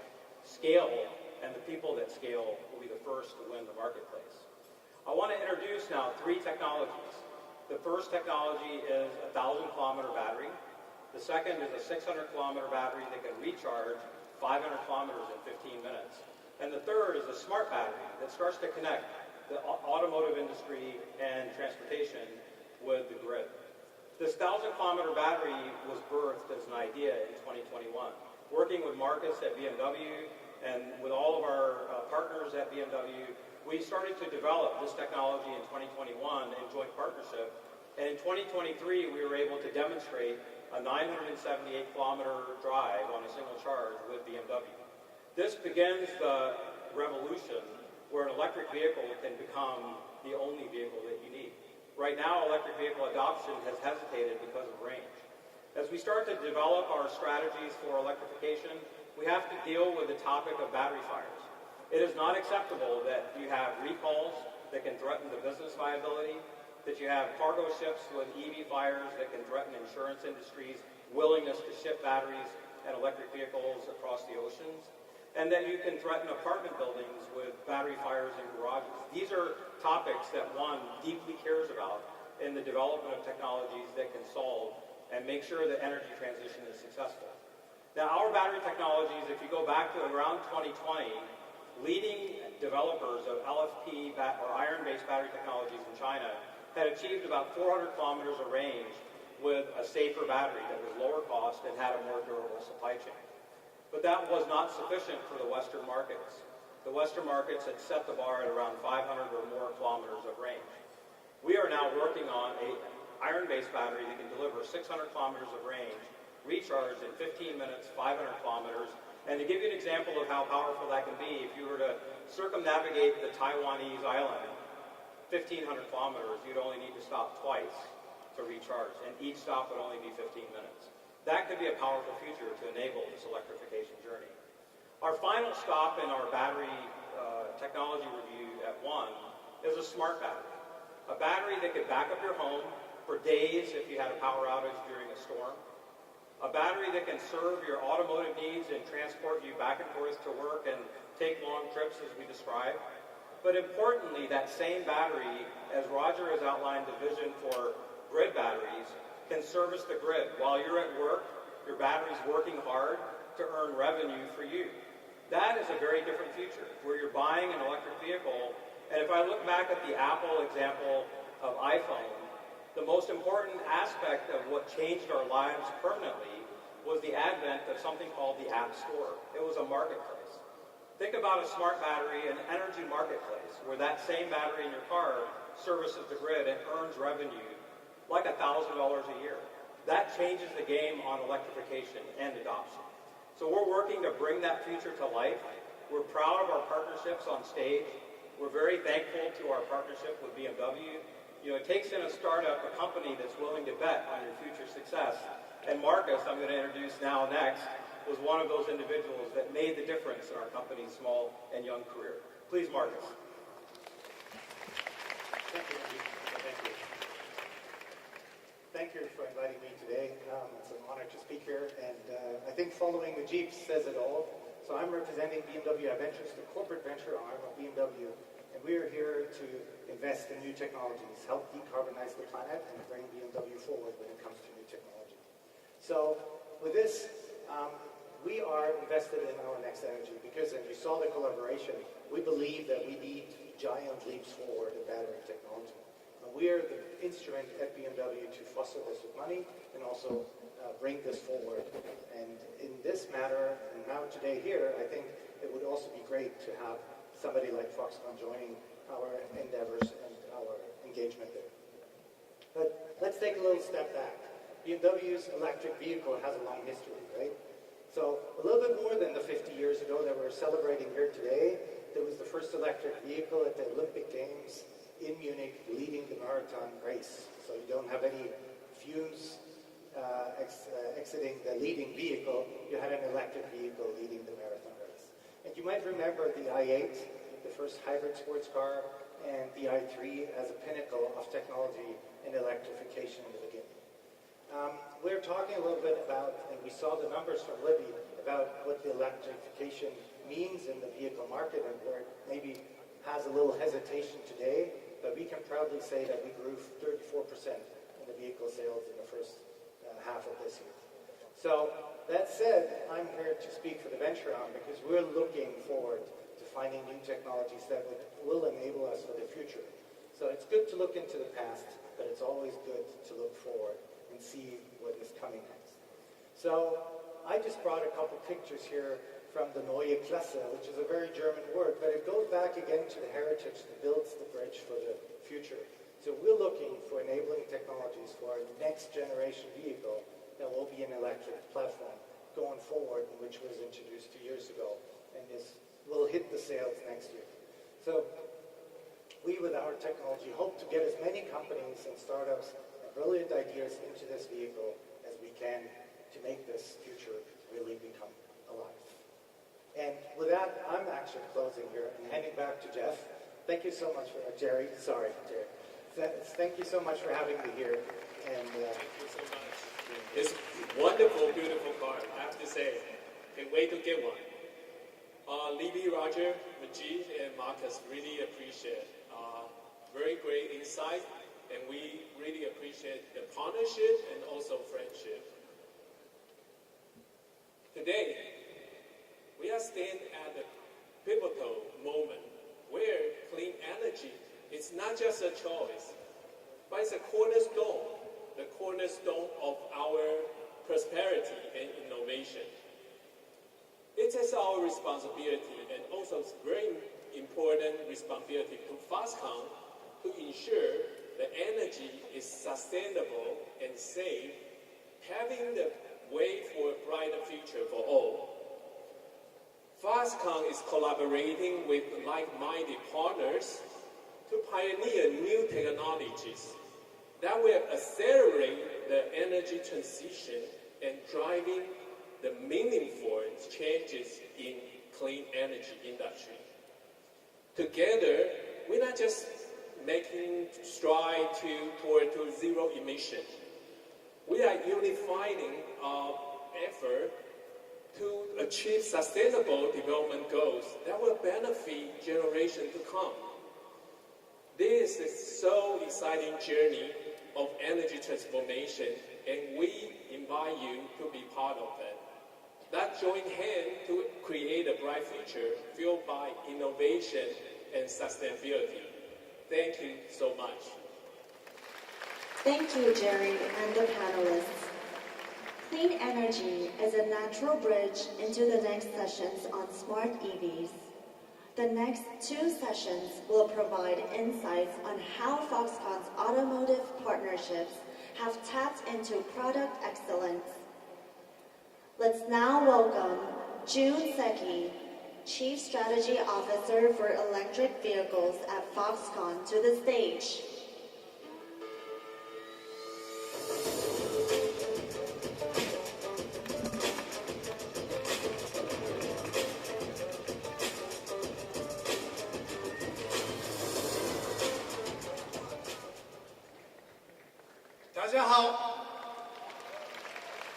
Guten Morgen, bonjour, and ohayou gozaimasu. So, let me revisit Foxconn EV Strategy a little bit. Our core business is, of course, assembly, contracted manufacturing, same as like smartphones, laptop, game machines. But thinking about EV business, we needed a little punchy spice. That is D, CDMS, D for design. Why we need a design service together with assembly service? Because when we look at the EV market, we are seeing many non-auto EV players. Of course, they don't have EVs. And also, even traditional OEMs, sometimes they need lineups from us to make time to market shorter, investment market smaller. So that's why we have a CDMS together with CMS. Then after my sessions, 3 new car comings, and then those are extending our business for more flexibility to customers. And also, we do this design service for component side. From left-hand side, you see component, module, platforms, and also even after sales. After sales is mainly like a charger, energy storage. We do provide a manufacturing service together with design service for this. But we don't have to do these components, everything by ourselves. Organic is very important, but efficiently having a partner is even more efficient. So, you know this right-hand side guy, very famous. The left-hand side guy, Dr. Craig Holger, CEO of ZF, was on this stage with me last year鴻海Tech Days. And he said, we make a joint venture together with Foxconn in 24. Actually, we did. As you see, May 1st, we newly established ZF Foxconn chassis modules. We need a new name, too long. Let me shorten the ZF Foxconn. So now, I want to invite our new families.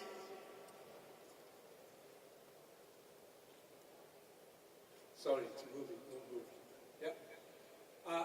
Mr. Egdorf, CEO of our new joint venture. Come on stage. Right.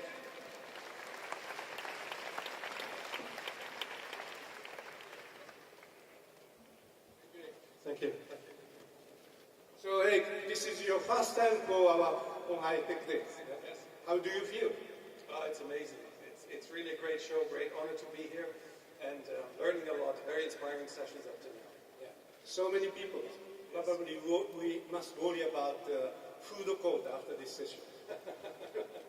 Okay, so first, can you provide the outline of our joint venture? Okay. Our company, essentially, everybody knows what Foxconn does for the mobile phones, right? So what we do for the automotive industry is exactly the same. We provide axle and chassis systems for the automotive players of the world, the premium manufacturers. You see the brands located here. We have about 3,500 people worldwide in 27 locations over 13 countries. And we really pride ourselves in the transformation of the electrification industry because it's a massively growing market as well. Okay, when we're talking about our components, today many people talking about AI, high technologies, digitalization, satellite. Our component looks like a very much traditional component. Under this digitalization world, can you explain us why market is focusing on this product, why you are growing so fast? Okay. I want to introduce the growth pattern that we have in our industry is driven by two main trends that you see everywhere in the automotive industry. One is the electrification trend. So our products and services are getting much more valuable as we speak, and we drive that really forward. And the second driver is the outsourcing trend itself. So where the OE manufacturers are focusing on their differentiation, on their powertrains, on their differentiation between the different players in the market, and give more content to other players. And so that is what is really driving the growth of the market. Yeah. You know, always in-source, outsource is repeating. But nowadays, you're right. Those hardware-based components become more outsourced, software becoming maybe in-source. So under that market, can you tell us your vision for future? Okay. My objective as a CEO of this company is to outperform the growth of the market. You know, we see that the market is doubling. We also want to drive that. We've recently announced that we want to increase our revenues from 4 to 8 billion over the next years. And this does not even include any of the Foxconn vehicle opportunities that we may talk about in the future as well. So this is really the drive where we want to gain more market share and really make a big step into the market as well going forward. Very good. 8 billion minimum. Yes. Thank you. Yes. Okay. So short, but hey, please close our session. Okay. So at the end, you know, our drive in this industry is really driven by the rigorous focus on accountability and safety. Let's not forget it's safety critical products that we make. Very important that we do this. And we want to, our business model requires that we deliver these products, we make and deliver these products within hours from ordering of the customer to the delivery point at the factory of the customer. So that is really something where we have to drive an efficiency in our organizations, and that really nicely fits together with Foxconn in the future of your electrification strategy as well. And what I'm really looking forward to at the end of the day is having a lot of smart vehicles on the road and knowing that our vehicles are always going to be part of this. You know, as long as the cars don't fly, the axles are here to stay. Okay, thank you. Please everyone, remember ZF, Foxconn, modules, our new family. Thank you very much. Thank you. Thank you. Thank you, Seki-san and Ike. Up next, we'll hear from another speaker on automotive partnerships. Hailing from Italy, Pininfarina is truly a master class in design.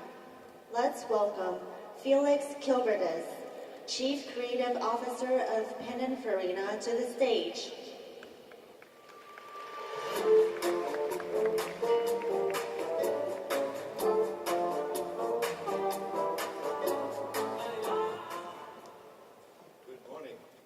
Good morning, everybody. I'm excited to be here with you today at this incredible event. My name is Felix Kilbertis, and I have the privilege to serve as the Chief Creative Officer at Pininfarina.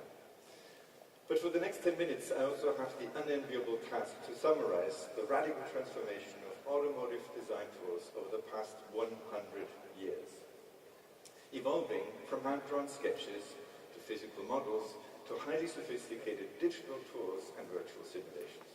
But let's start at the beginning. Let me introduce to you Battista Pininfarina, here as a young man on board a boat to America, where he will meet Henry Ford and famously refuse his job offer to return to Italy and set up his own company in 1930. The coachmaker and design house, which will celebrate its 95th year next year. Now, what would Pininfarina have seen on his first trip to America? Probably something like these city scenes of Times Square in New York. We see a bustling city full of movement, color, and light. Quite a modern city, actually, and already illuminated at night. I think the author William Gibson said it best. The future is already here, it's just not evenly distributed. So let's see if we can find the seeds of the future already in the past. What do we see? We see hand-drawn sketches, pen and paper, crayons, and watercolor. And yes, we still do that to this day. We sketch and doodle by hand, pen on paper. Our designers still express their personal artistry in hand-drawn illustrations. But how did the design process work back in the days? Elaborate drawings express an idea, and drafting tools like pencils and rulers were instruments for precise line drawings, producing side views and top views. In fact, the base for skilled craftsmen to build models in clay, plaster, and other materials. And as you can imagine, design changes were slow and labor-intensive. Some of the most beautiful cars were designed with our hands, like the Italia, now part of the permanent collection at the MoMA in New York. This was the era of sensual shapes, deeply rooted in craft, still analog and built by hand, made in factories without robots. In fact, only science fiction writers like Isaac Asimov could imagine robots in space travel or intelligent machines traveling in space. The 3 laws of robotics were actually an influential byproduct of his short stories. But imagining the future is also designing with your mind. Moving into the 1960s, designers were capturing the potential of revolutionary materials for new shapes, like fiberglass, synthetic foams, plastics to replace wood and sheet metal, and to use color where chrome was needed before. And new drawing techniques, markers, colorful paper gave rise to a new level of artistic expressivity. However, the process behind remained largely the same: a drawing, an elaborate model, and sections to build a full-size prototype by hand. These master sections were then printed on big sheets of paper. Wireframes were made from these sections, first manually and then gradually computerized. These early digital drafting boards looked actually more like the control room than an artist's studio. And this was perhaps not a coincidence, because similar technology was used by the Apollo program at the same time. In fact, never have, or rarely has, popular imagination and cutting-edge design been so closely aligned. This really looked more spaceship than road car. In fact, visionary filmmakers like Stanley Kubrick used the same aesthetic for 2001: A Space Odyssey, released, in fact, the year before the moon landing. And this film was most remarkable for the first believable depiction of artificial intelligence. Unfortunately, HAL 9000, the supercomputer in charge of navigation and mission control, proved somewhat hostile to human interests. George Lucas depicted an altogether friendlier AI in the shape of a helpful robot, a loyal wingman named R2-D2. And as a kid growing up in the 1980s, I was very impressed with KITT, a car that could not only drive itself, but also speak. Level 5 autonomous drive and voice control, actually complicated words that I learned much, much later. Now, all of this to say that while the vision was there, however, apart from smarter and maybe a more advanced look, cars of the 1980s still were far from intelligent. Also, the design process was still largely a manual business. Sketches, a side view, a model. However, more modern materials did influence new solutions, like the flush integrated lamps, for example, and so did aerodynamics. The use of wind tunnels for aerodynamic testing became even more prominent, but still required physical models to evaluate airflow.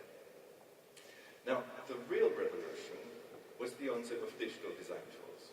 Photoshop, of course, 3D modeling software, and visualization completely changed the way we worked in the 2000s. And material science gave new possibilities for shape, inspired by nature, and a growing focus on eco-conscious design. 3D printing is also used for models and components, with illumination now an important design element. And in fact, the first generation iPhone coincides with a complete transformation of interior design, with the arrival of screens and touch screens, and powerful connectivity, bringing navigation and in-car entertainment. Digital modeling, by this time, now became truly usable, allowing our designers to render photorealistic images of their designs. We take that for granted today, but 20 years ago, this was revolutionary. Designers could now make quick changes, visualizing cars from multiple angles.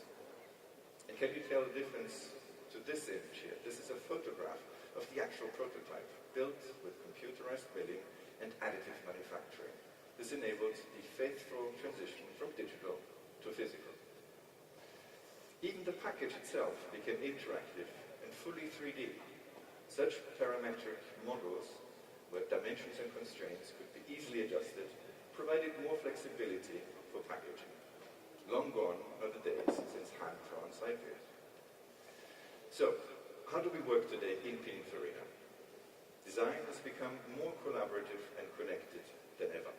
We can now work with our partners remotely and across continents.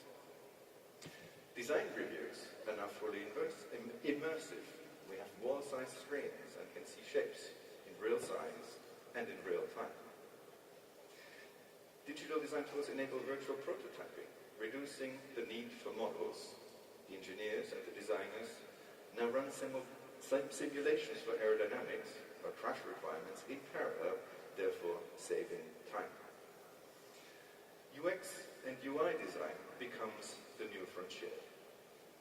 We now need to answer new questions and work in new ways.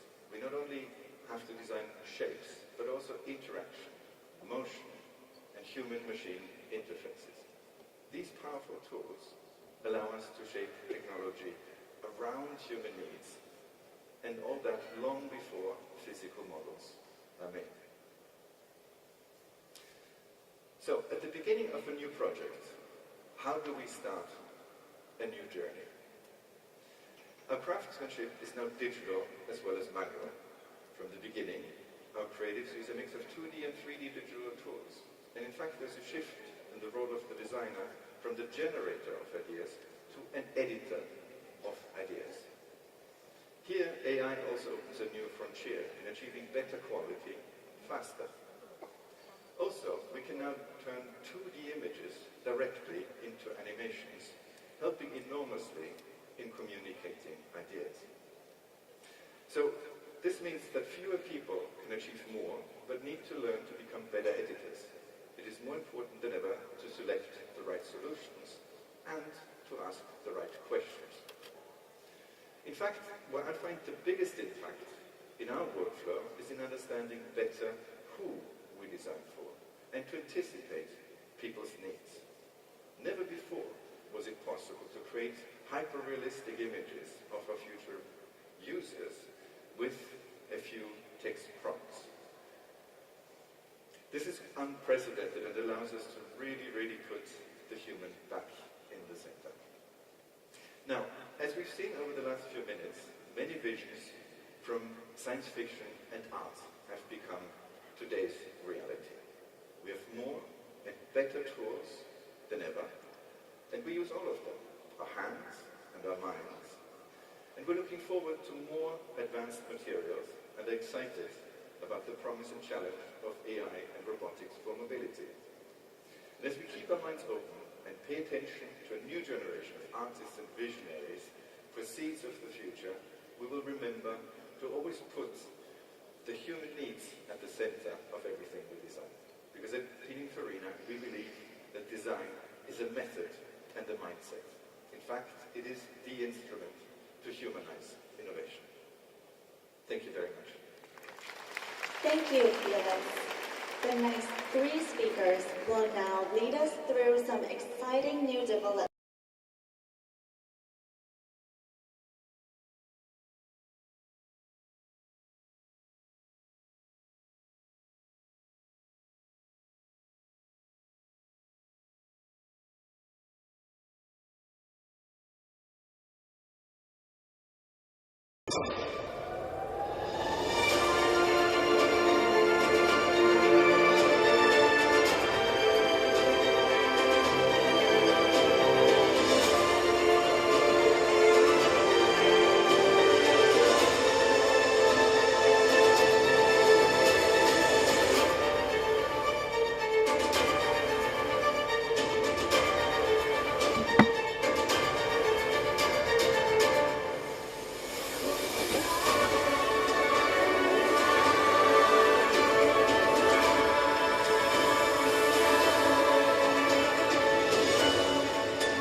You must be wondering what this vehicle is all about. But before I introduce the product, I would like to talk about the company, Foxconn. Foxconn was founded in November 2020. We are a subsidiary of Foxconn. In less than 4 years, we have completed the passenger car product line, including B-segment crossover, C-segment SUV, D-segment lifestyle multi-purpose utility vehicles. Thijs is going to tell you more about this in next session. And we had an E-segment sedan. In the E-Bus product line, we have City Bus Model T and Minibus Model U, which Emma will share more with you later as well. These are the reference vehicles that we are providing to our partners for their customizations. Partners can choose their preferred reference design to customize their car. That's why we call CDMS. Under the modular platform, we are able to combine the hardware module flexibly. With the software-defined E architecture, we have the capability to update all the major controllers in our car, achieving configurable hardware through software update. And this allows us to continuously improve user experience during the ownership. Additionally, this capability can also be used for vehicle production. Through the centralized controller, we can detect and confirm that each installed controller is properly assembled and functioning correctly. Let's talk about Model C. In Q1 of this year, Model C was launched in Taiwan. The market response was very good, and it quickly has become one of the best-selling electric cars in Taiwan. With the capability and the market share now, partners from around the world are coming to seek our opportunity for collaborations. Today, I'm excited to introduce our first Model C variant for U.S. market. This is the car we have worked on with our partner from the United States. It is tailored for U.S. market. Maintaining the original size and interior space of the Model C, we have enlarged the very core S-Start to reduce the wind drag at the front. Additionally, we have optimized the side mirror to further enhance aerodynamic efficiency. With the new design, it gives us a more streamlined and harmonious style. On the headlights, we have incorporated adaptive driving beam technologies that provides comprehensive illumination in various weather and road conditions. At the charging interface, we have also adopted NACS standard. This aligns the vehicle with the best charging network support in the U.S. In the design for the interiors, we have increased the use of soft touch materials and utilized ambient lighting to create a package suitable for the U.S. market. The new steering wheel design incorporates rollers and physical buttons to make it more intuitive to use. On the central display, we have adopted an independent floating design. This allows us to have a larger and more convenient space in the front cabin. That should always give you a delightful drive. In the user interface, we collaborated with the team in the US to design a UI that meets the needs of the market. I would like to talk some more about this UI. Because the digital experience in the vehicles are very different from other devices, we explore countless concepts and approaches, all leading to the desire for a clear and simple interface. In addition to the digital changes, we introduced physical button which communicates feedback to the driver more precisely, improving safety with the flexibility of touchscreen functions. The Model C, designed together with our American partners, specifically for the U.S. market, we are launching at the end of 2025. Stay tuned. Thank you. Thank you, Andy. Now, the moment for the first of two EV big reveals. Let's welcome to the stage Emma Lee, Product Planning Administrator at Foxconn.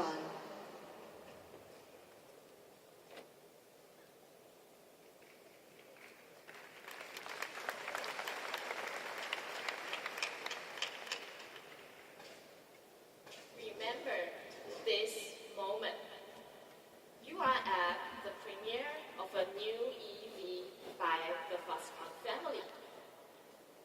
Before I tell you about it, I need to take you back to show you how we got here. It was 3 years ago at鴻海Tech Day 2021 when the Model T made its own world debut. It's revolutionized public perceptions of what transportation can be, with its clean and minimalistic appearance. It realized the design concept of reflecting the beauty of a city back to its people with its large windows. Since then, the Model T has become a celebrity. It is popular and iconic and in service across more than 10 cities in Taiwan. It carries thousands of people every day, safely nations. It won a Good Design Award from Japan. It has been used in Indonesia for G20 meetings in Bali. Like all of our passenger vehicles, we care about the user experience of our electric buses. And the interesting part about the buses, there is the driver, there are the passengers, and also the fleet management companies. We need to take care of and consider all of their needs. That means exceptionally comfortable ride, good NVH, advanced safety systems, smooth power delivery, outstanding energy efficiency, and a spacious cabin. The expectations are high for a fantastic bus. We achieved that with our Model T.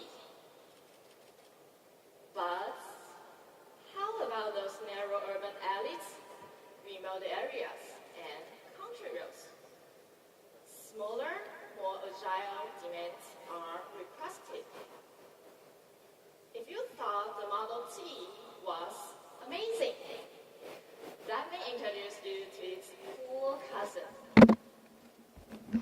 Please meet the latest member of the Foxconn e-bus family, the Model U.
Possibilities in a mini form. The concept of the Model U is to provide a configurable mobile space. Its dimensions are 6,990 millimeters in length, 2,080 millimeters in width, and 2,650 millimeters in height. It has a wheelbase of 3,995 millimeters. The cabin is spacious and the floor is almost completely flat. That can be customized with different seating configurations and cabin functionalities. This offers an endless amount of possibilities to meet various needs. The control systems is taken straight from our passenger car project, our centralized EE architecture, enhancing the operational efficiency of our EV business and improve the overall performance and bandwidth of our products. This integration allowed us seamlessly adopt the features such as keyless entry, camera monitor systems, and ADAS systems to the Model U. It provides the driver with greater visibility, safety, and comfort for a pleasant driving experience. The daily average range requirements of a minibus as a public transportation is approximately 200 kilometers in Taiwan. Most electric minibus offers a range of 120 to 160 kilometers. That is not enough for the market and not enough for the operating companies to manage and run their business well with efficiencies. This is the challenge that the e-bus team at Foxconn is trying to address with the Model U. In order to achieve an outstanding energy consumption while maintaining the load capacity and safety requirements, we gave it a new aluminum frame and optimized the chassis structures that reduce the weight about 626 kilograms. You know, equal to a fat polar bear. Oh, but don't worry, no bear were harmed. Then, we studied the management of the cabin temperature and apply our latest thermal control systems so it runs more efficiently and maintains a constant temperature better. Last, we work with our aerodynamic team to create a low-drag body shape. With all that, the Model U offers a maximum range of 275 kilometers and can meet different operational needs through various battery options. Today, we have a luxury version of the Model U for you. The design carries onward the design language of the Model T. Remember the big one? Featuring a lean back front end with smooth curves around the edges, while the rear of the vehicles remains an angular design that houses the dual opening tailgates. Its minimalistic line connecting the front and the rear defines the distinctive appearance of the Model U. Okay, let's get in the car and take a look at the interior. The interior is filled with earthy colors, metallic access finishes, and warm ambient lighting, emphasizing an elegant and rich atmosphere. Every detail is carefully considered to enhance the overall experience, making you feel valued and appreciated as soon as you step inside. The cabin is divided into two zones, separating the driver from the rest of the cabin for better privacy. The VIP lounge sections features a normal seating area equipped with 4 individual ottoman seats and an area dedicated for face-to-face interactions and communications. This environment offers a comfortable space for passengers to socialize and relax while traveling to their destinations. How about an Italian espresso or bubble milk tea? Would you like it? Well, at least I love it. A minibar and a coffee machine is at your service in the Model U. For the driver, a 15.6-inch touchscreen and 12.3 digital meters are there to easily monitor vehicle information and adjust its settings, supporting the driver to provide a comfortable and safe ride. Based on our customized software and modular platform design abilities, if you can imagine it, the Model U can realize it. A VIP shuttle or mobile office? Not a problem. By removing the interior elements and the changing seating arrangement, we then turn it into a 21-seater bus for daily transportation. How about a wellness kit for the aid in your DEIA needs? Diversity, equality, inclusion, and accessibility. The Model U can be easy mobility for those who are not so mobile. Maybe you just want an RV that reflects your personality and lifestyle? You bet. This EV offers an universal mobile space solutions. Model U, just for you. The Model U marks the beginning of our journey into versatile mobile space applications. Stylish, intelligent, limitless possibility. Remember this moment. Thank you. Thank you, Emma. Now, the moment for the second of two EV, big reveals. Let's welcome Thijs Chu, Principal Project Manager at Foxconn.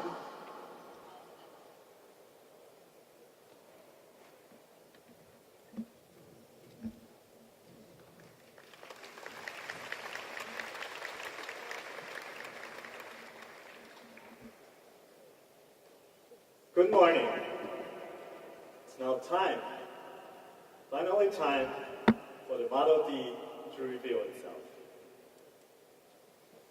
But before we go there, I'd like to share just a little bit more about Foxconn, to provide you the background and also the perspective of how we approach our business and product development. As Foxconn, we are working and operating within the bigger EV vision of Foxconn. And with that, we are an EV platform provider first. And the reason why we want to build reference vehicles is because we want to inspire what is possible with our platforms, to showcase what we are capable of, and to bring confidence to our partners, which requires proving ourselves more than just in design and engineering.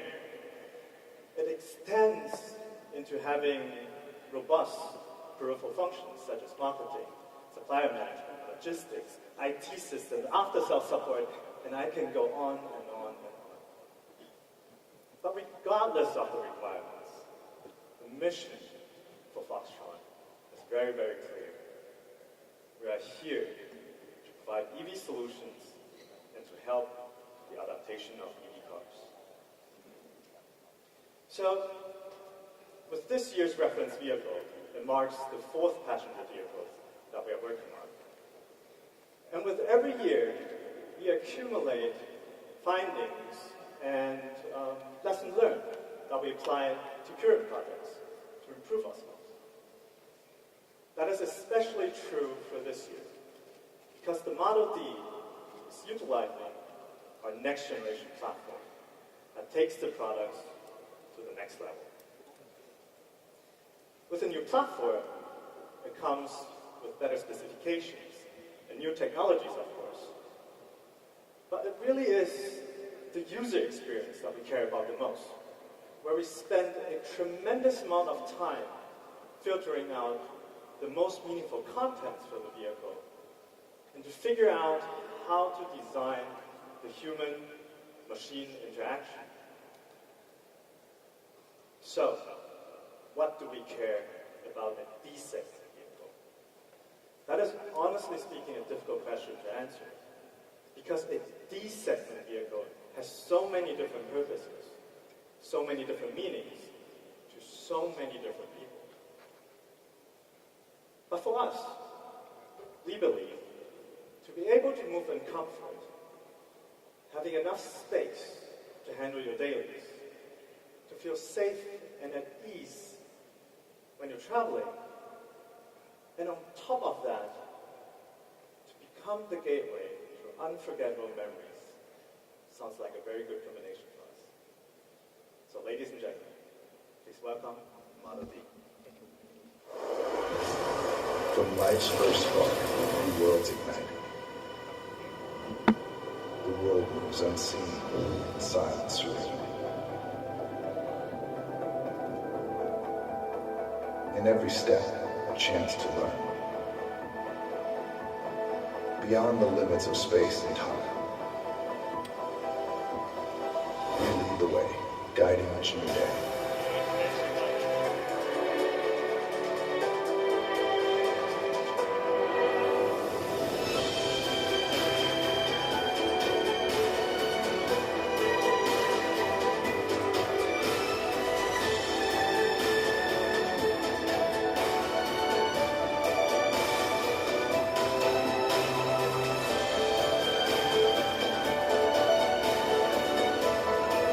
Technology makes them dream.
Just look at the car.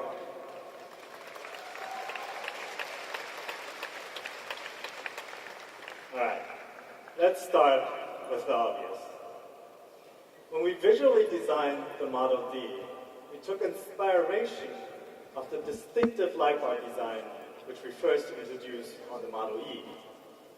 This light bar design provides a very clean run-through of the vehicle, emphasizing the visual width of the car at the front and also at the rear. Dimensionally, it is 5195 millimeters of length, 1995 millimeters at width, and 1785 millimeters at height, paired with a wheelbase of 3200 millimeters. This package allowed us to provide a critical battery size for the range and offer a very spacious interior. However, we did not want to sacrifice the nimbleness of the vehicle. So by using the rear steering system that comes with the new platform, we shortened the turning radius to 5.5 meters. And that is amazing, because a 5.5 meters turning radius is about the same as what a B-segment EV vehicle is doing right now. And that is 2 seconds smaller than the Model D. For aerodynamic reasons, we maintained the S-Dot design and also the air curtain designs that are on the sides and front, and paired that with a slightly sloped roofline, which helped us to reduce the frontal area and control the turbulence that is coming out of the vehicle, which also affects the wind noise, by the way, and bringing the drag coefficient of this vehicle down to a very low 0.23. This drag coefficient is not just achieved by the shape of the vehicle alone, though. It is aided by the active suspension that we implemented to the new platform that lowers the vehicle by about 15 to 25 millimeters when we are traveling at higher speeds. So, with all the bells and whistles that the vehicle comes with, we are estimating a range of 800 kilometers on a single charge. But the range, like I said in the beginning, is not the most important thing here. It is the user experience. And that is to provide the luxury not to worry about the range and make it easy, really, really easy and comfortable for everyday use. So the total story, the total range of the vehicle is only part of the story. Another part is the charging speed. Benefited by the 800-volt powertrain system that comes with the platform, the charging time is now significantly faster, meaning 350 kilometers in just 10 minutes. 10 minutes of charging. And that is the distance from Taipei to Kaohsiung, which is on the other side of Taiwan, in just 10 minutes. And then there's another element that is related to this. And that is, when you're driving a vehicle like this, you never want it to feel underpowered, right? Especially when you're merging onto a highway. So the Model D will come with 250 kilowatt rear-wheel drive as standard, and 440 kilowatt all-wheel drive for those that need fully power or some fun. Before we move to the inside of the vehicle, I'd like to take your attention to the cameras that are on this car. These cameras belong to the latest ADAS system that we are developing that assist the driver moving from point A to point B under supervised conditions, NOA, navigate on autopilot, as we call it, making long journeys, especially long journeys, so much more relaxing and enjoyable to drive. Or sometimes we can say to be driven in, depending on the definition.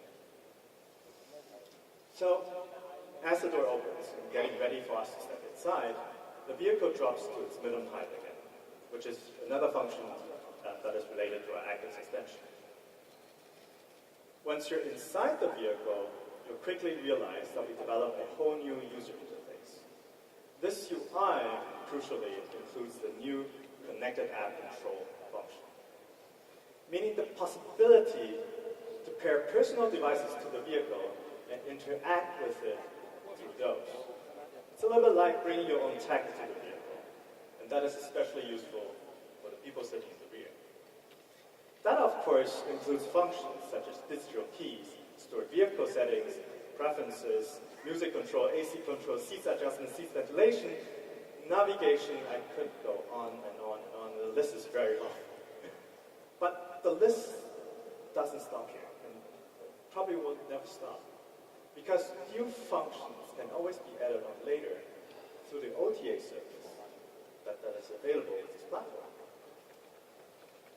And all this is made possible because of the synchronization between our UI, centralized ear architecture, and the platform.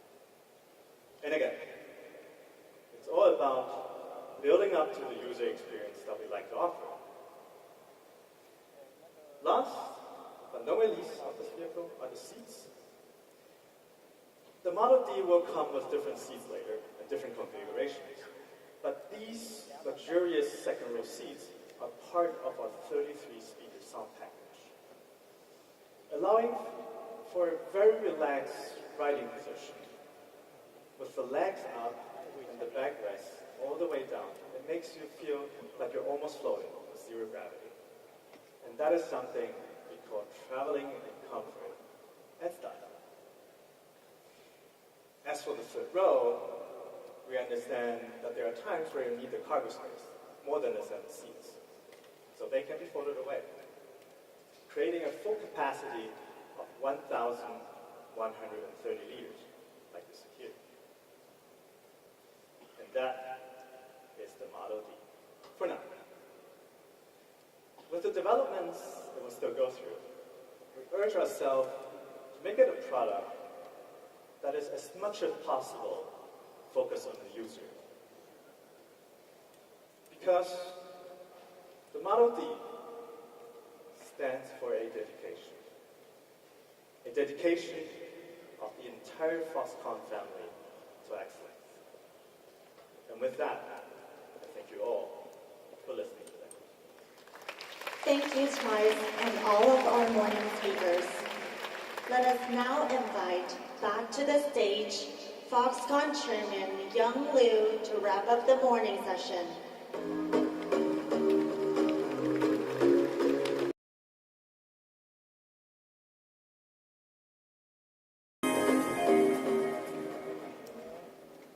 天早上的秀，大家觉得精不精彩啊？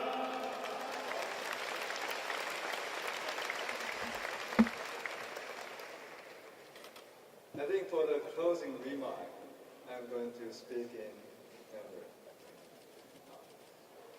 2个小时的开幕活动啊，我们介绍了鸿海在从 AI 的 server 到智慧制造，到智慧城市，以及智慧 EV 上的一个最新的成果。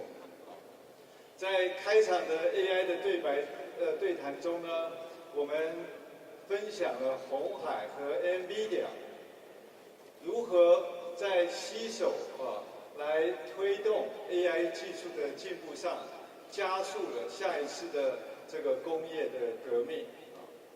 我们大家都知道，鸿海有很强的制造能力。刚刚我也为大家说明了我们如何利用 AI 以及伙伴的解决方案， 来落实了我们的智慧制造，在智慧这个城市的部分呢，我们也透过了跟顶尖企业虽然大家不是那么熟悉 Thales 是非常是一个 leading 在 space technology 上面的一个 leading 的公司，透过跟这个 Thales 的合作我们将进军太空产业，我们来一起打造一个更快速、更全面的下一个世代的通讯网络。另外，在智慧电动车的领域，大家都看到了，我们推出了2款全新的电动车型 ，Model D 跟 Model U， 这使得我们这个鸿海 在电动车的家族更加的完整，更加的壮大。同时，我们也会结合我们更多的储能的伙伴，一起来建立一个完整的绿色供应链。而在接下来的1天半时间里，我们还邀请了一些包括诺贝尔奖得主在内，总共有60位世界一流的专家学者们， 会在这个各个论坛里面一一跟大家来分享我们在全球最新的科研技术。我也要利用这个机会，特别谢谢我们所有参与的合作伙伴们。今年的分论坛和展览，因为有你们，所以这个更加的这个精彩。 同时，我也要感谢我们的团队们，包括鸿华先进，以及投入电池、电机、电控，还有这个软体以及 IC 设计的同仁们，经过过去3年的打拼，充分的展现出来鸿海集团 time to 这个 market， 还有 time to cost 的鸿海速度。 最后，我也要感谢我们这个筹办的团队在过去半年的时间筹办了这个活动，也非常感谢他们所付出的辛劳。最后，也是最重要的，我要感谢在座的各位这个贵宾们我们的贵宾有来自我们的合作伙伴，还有来自20个国家的 外交使节以及我们 MIH 的一些伙伴们，当然最重要的就是我们的有一些是我们的股东们。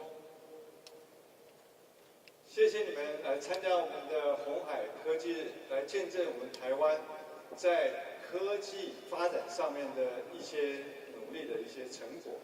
我也期盼鸿海科技日 能够起到一个带头的作用，未来可以有越来越多的台湾科技公司举办类似的展演，大家一起来把台湾最好的科技成就来展现给全世界。而我们鸿海一定会和大家一起来努力，来打造一个更美好的世界。更美好的未来。谢谢大家，我们明年再见，谢谢。Thank you, Chairman Liu, and all our distinguished guests. We invite you to enjoy the specially prepared meals in the dining area, and after that, please feel free to explore the exhibition. Thank you for your enthusiastic participation this morning. We look forward to seeing you again next year. Thank you.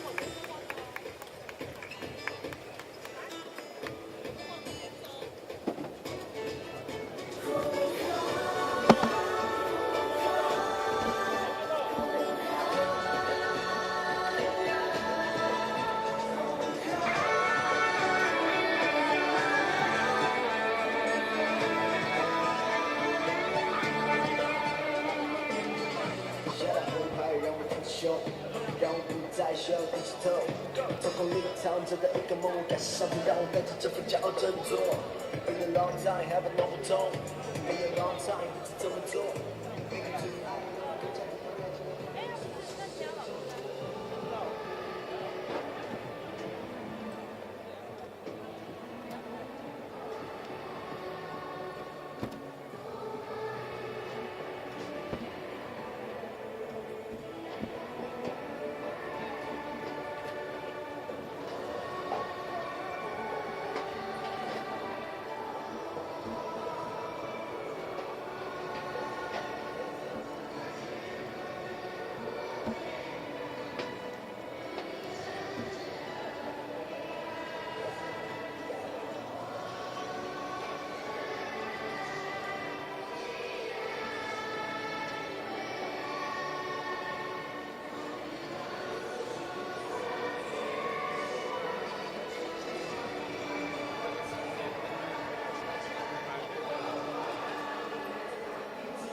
1、2。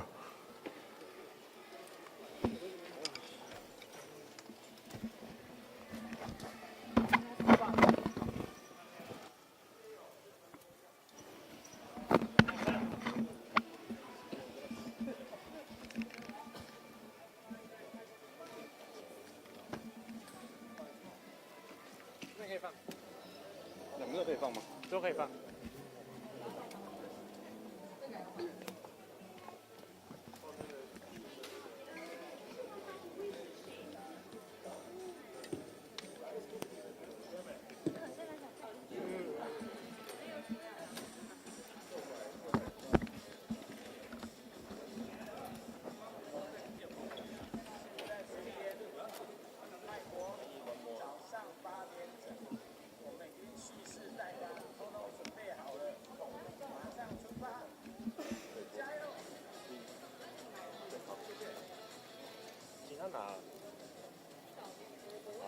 你也是用这个吗？对，我也在研究。那我要双小蜜蜂。哦，你要双小蜜蜂？对，一样，它都一样，只是它的指向性。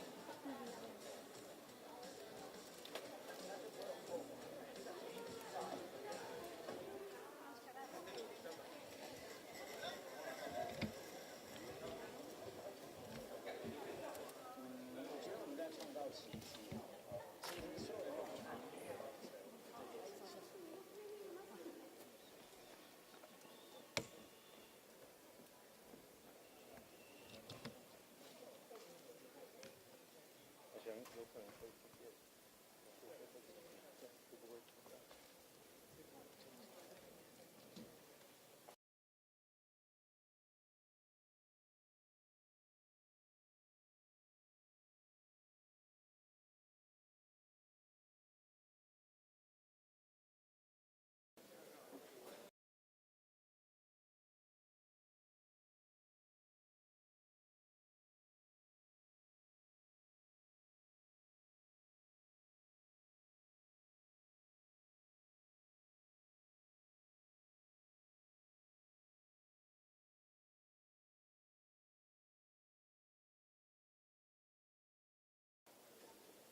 喂，喂，哎，媒体朋友，大家声音 OK 吗？麦克风，这样清楚吗？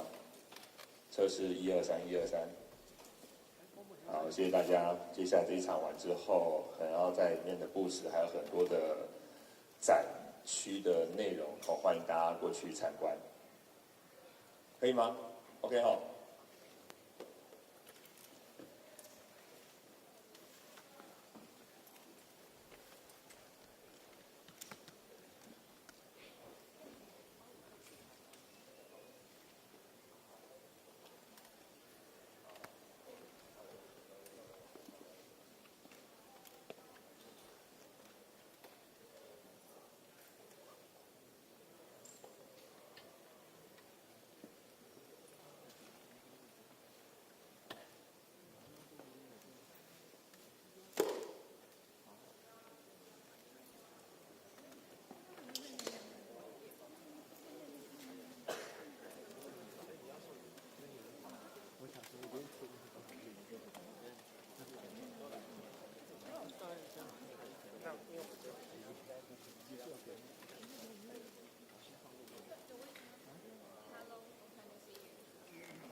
拍一个2分钟的照片。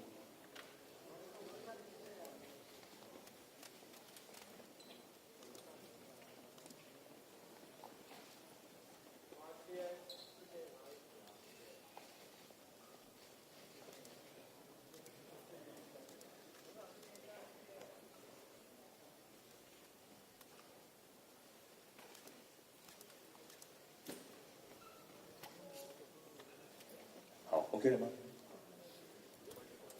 还有一个左边。等一下，我们后面媒体朋友，远方那边挥手呢。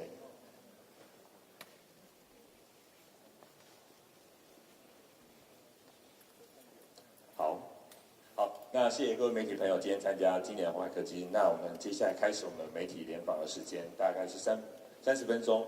那请媒体朋友有问题可以举手发问，然后发问之前先说明一下你的媒体单位还有姓名。那我们因为时间有限，我们比较多可能会发问，一次问2题为限。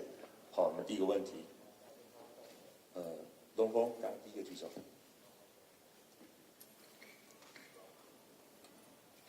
董事长你好，中央通讯社龙峰，恭喜我们这次那个科技日很好的开始。然后想请教第一个问题就是说，刚才我们在那个论坛中其实有谈到跟辉达 GB200伺服器的合作的进展啊，还有就是我们的努力。那我想请问就是说，明年的话，我们跟辉达在那个新的 B300还有 GB300伺服器这边的合作进展、架构、目标大概是怎么样？这是第一个问题。第二个问题是说，董事长您可以分享一下对于今年还有明年全球电动车市况的看法？因为现在包括中国、欧洲、日本、美国主要电动车市场，它的规模有下滑的迹象。那还有就是说，欧美现在开始对中国电动车课以高关税，这个部分你对全球市况有什么样的见解跟分享？谢谢。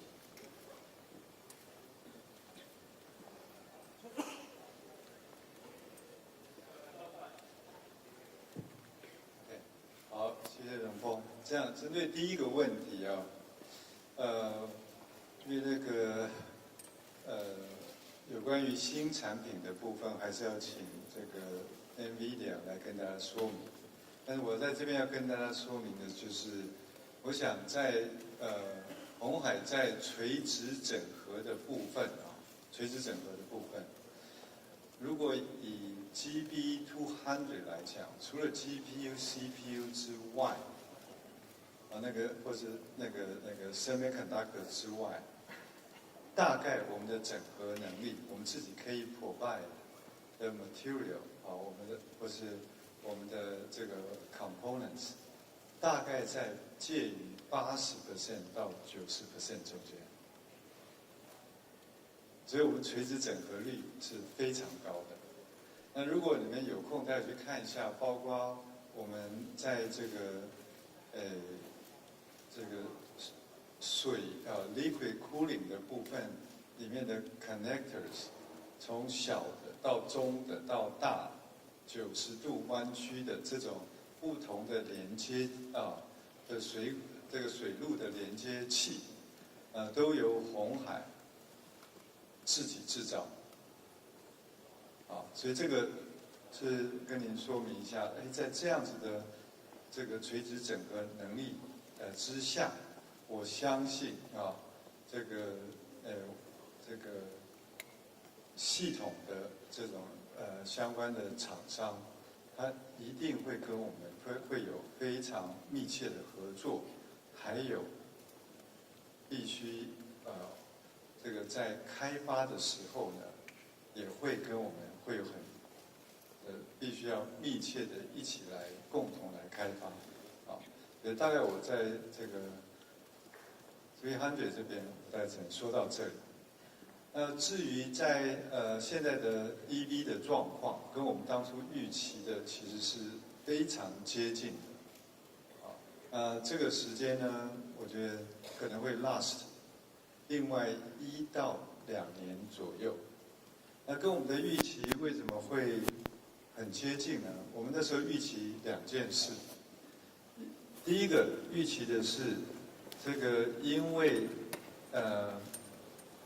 电动车把过去的这个引擎那方面的 entry barrier 降低了，所以竞争的这个厂商会非常多，不像过去100多年在 ICE 油车时代，就只有那些厂商，就只有那些会做这个引擎的厂商。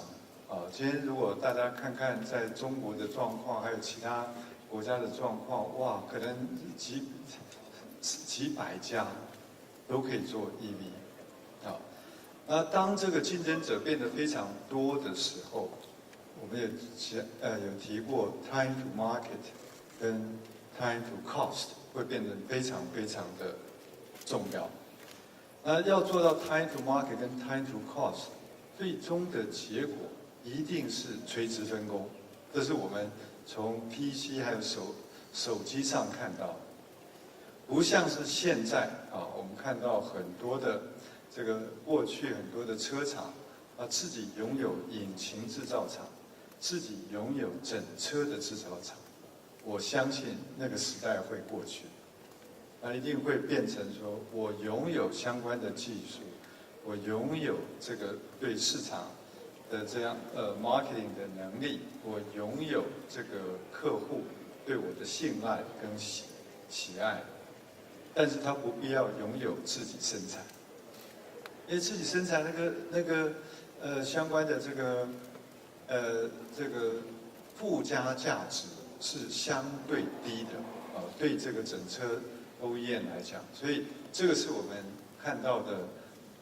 过去我们在3、4年前预测的结果跟我们那时候预测是一样。在那个时候我们就提出来，如果发生这样情形的话，你一定要平台模组化、标准化、平台化这就是我们现在在走的如果你看我们有那么多的这个车子里面的这个底盘，大致上都是同一个底盘，大致上都是。所以我们在那个底盘上面让它做得非常标准化、模组化，所以我们可以出来车子新车可以出得那么快，是这样的一个原因。所以这个第一个我们所预期的，第二个我们也预期的是说，以汽车那么大的一个这个产品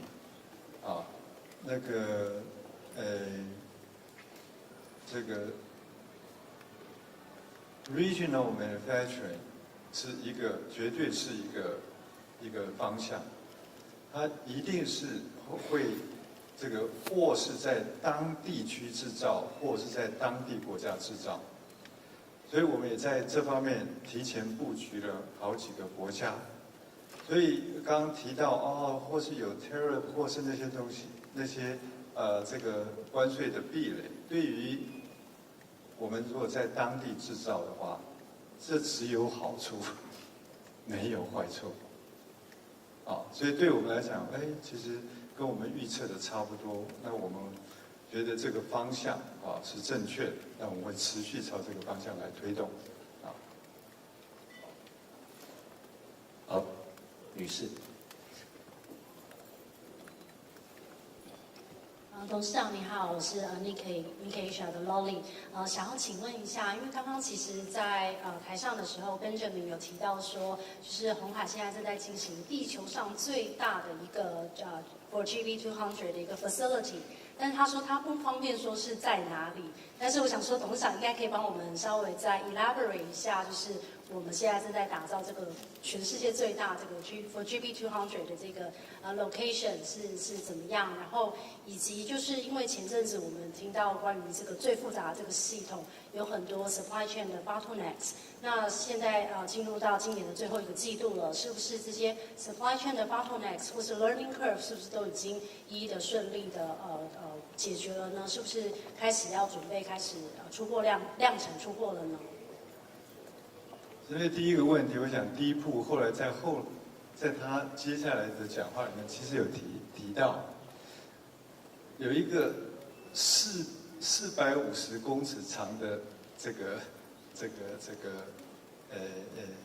工厂他提到是在哪里？那就是在墨西哥了他已经讲了，那你把它连起来就是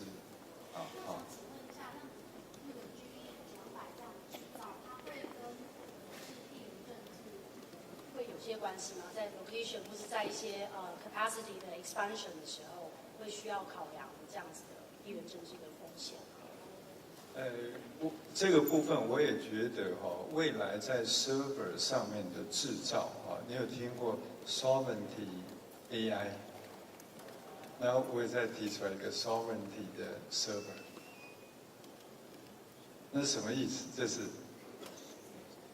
可能未来 server 的制造会在当地国家制造给当地国家用，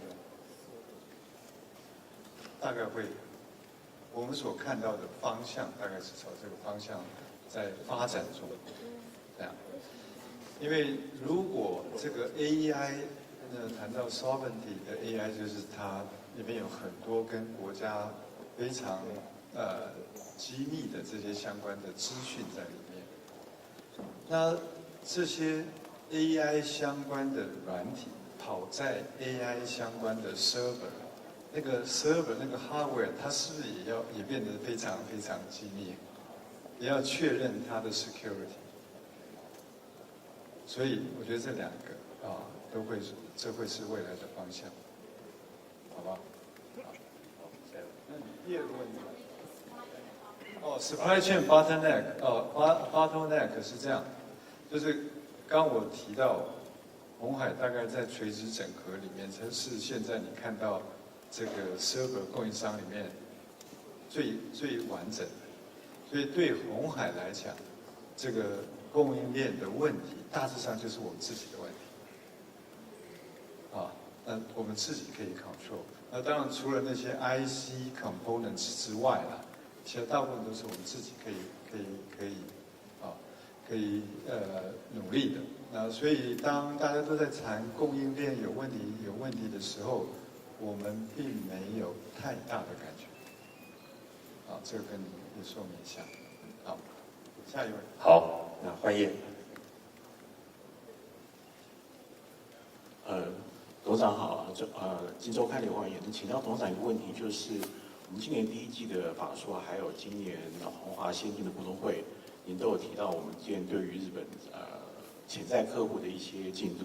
那想请问董事长，就是我们电动车这一块在针对日本市场，那我们接下来大概会有看到什么样的可能预期的一些成果？因为上半年有提到过，下半年可能会发表一些东西，所以我们看到日本市场的机会，还有我们的策略，大概是能请董事长说明一下哦。然后我会让我们 Seki 长来回答这个问题。然后。And actually, I have one more question for Mr. Seki. This is Walter Liu from Business Today. I think we just seen the Model A today. I think, if I'm not mistaken, it's the first time we see it. And can you tell us a little more about your design thinking behind Model A? And what do you think what opportunity that Model A may have in penetrating or acquiring more Japanese customers, especially the established car makers? Thank you. Thank you. Thank you very much. First, automotive market in Japan, I think it's almost flat and slightly recovering compared with 22, 23 because those are too low. But compared with like 19, 18, I think it's still low levels. And then electrification is almost frozen.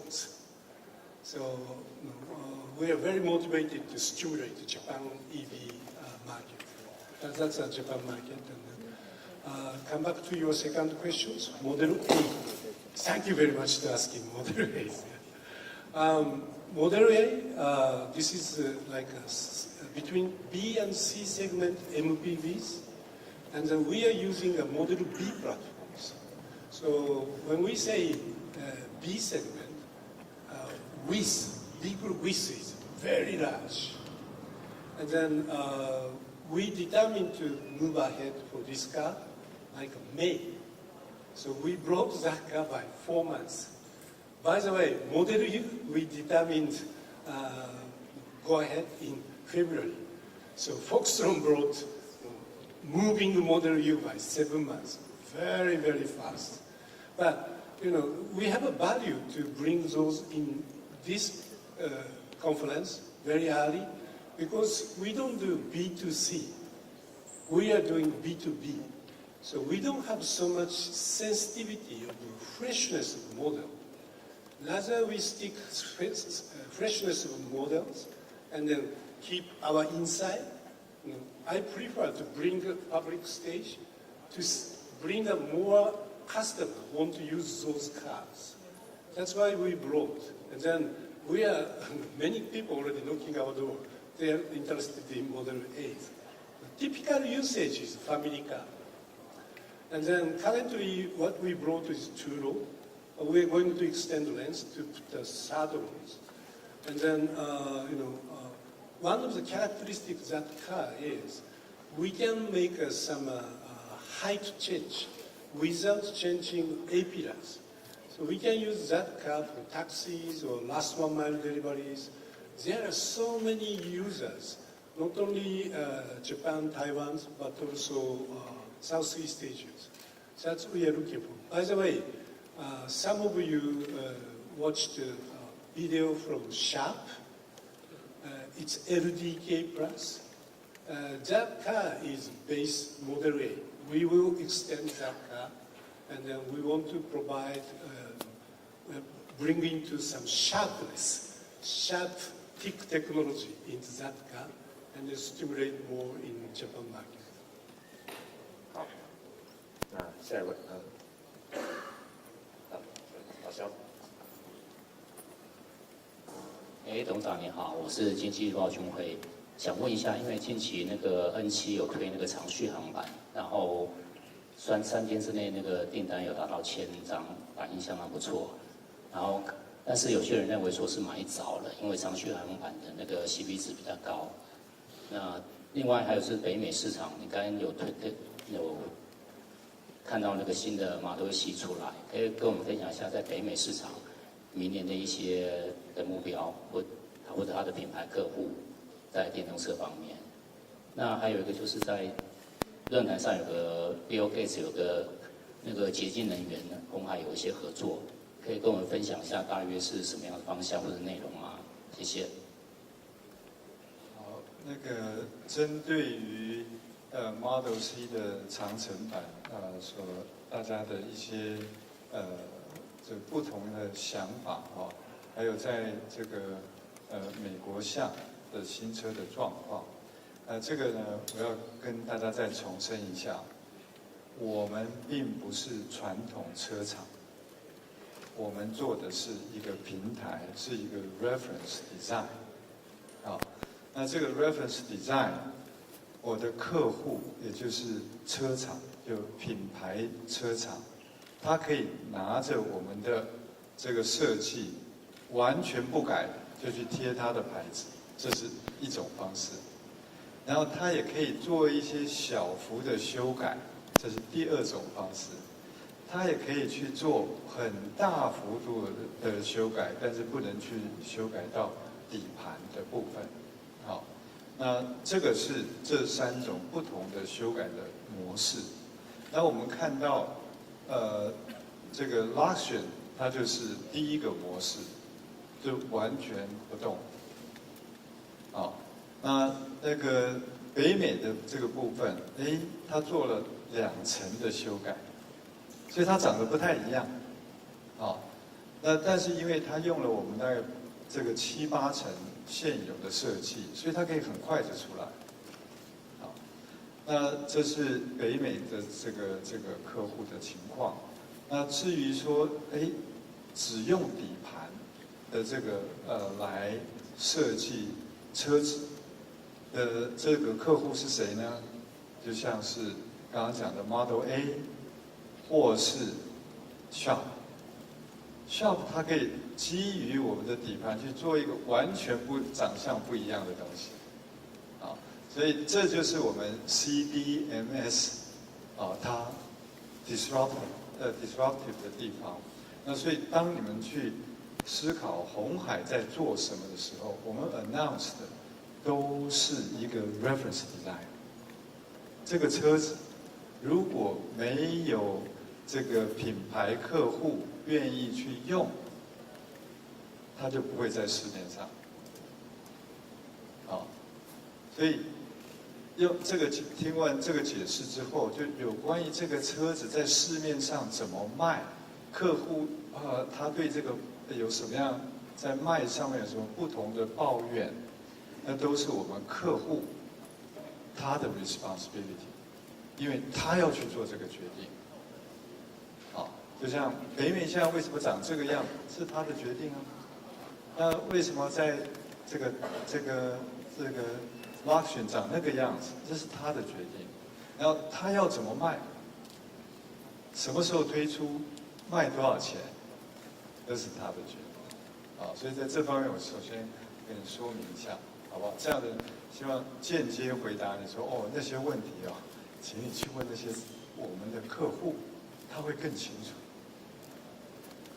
好不好？啊，那这是第一题。第二题是什么？是Bill Gates 这边哈，就是其实呢，在我们在做 EV 的时候就已经 sense 到说，因为 EV 这里面最主要的 components 占成本最高的就是 battery。那这个 battery 呢，它除了可以做这个 EV 之外，它也可以去做这个储能电池。所以当初我们去做 battery 的时候，就已经朝着这个两个方向来设计我们的这个 battery cell。那很快的，大家就会看到就会听到说，我们在高雄的这个电芯厂即将就要开始量产。那这个量产的电芯，它可以用在这个ESS 上面，也可以用在这个 EV 上，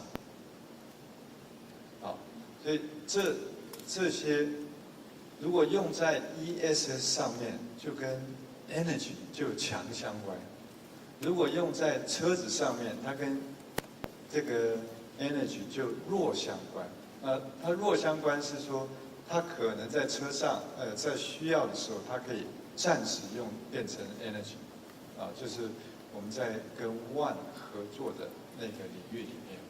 那另外一种是，它是 100% 在做 energy， 就像我们跟这个 Vernova 他们专门做 energy， 他们需要专门的电池去做 energy， 那这个是另外的合作。那跟这个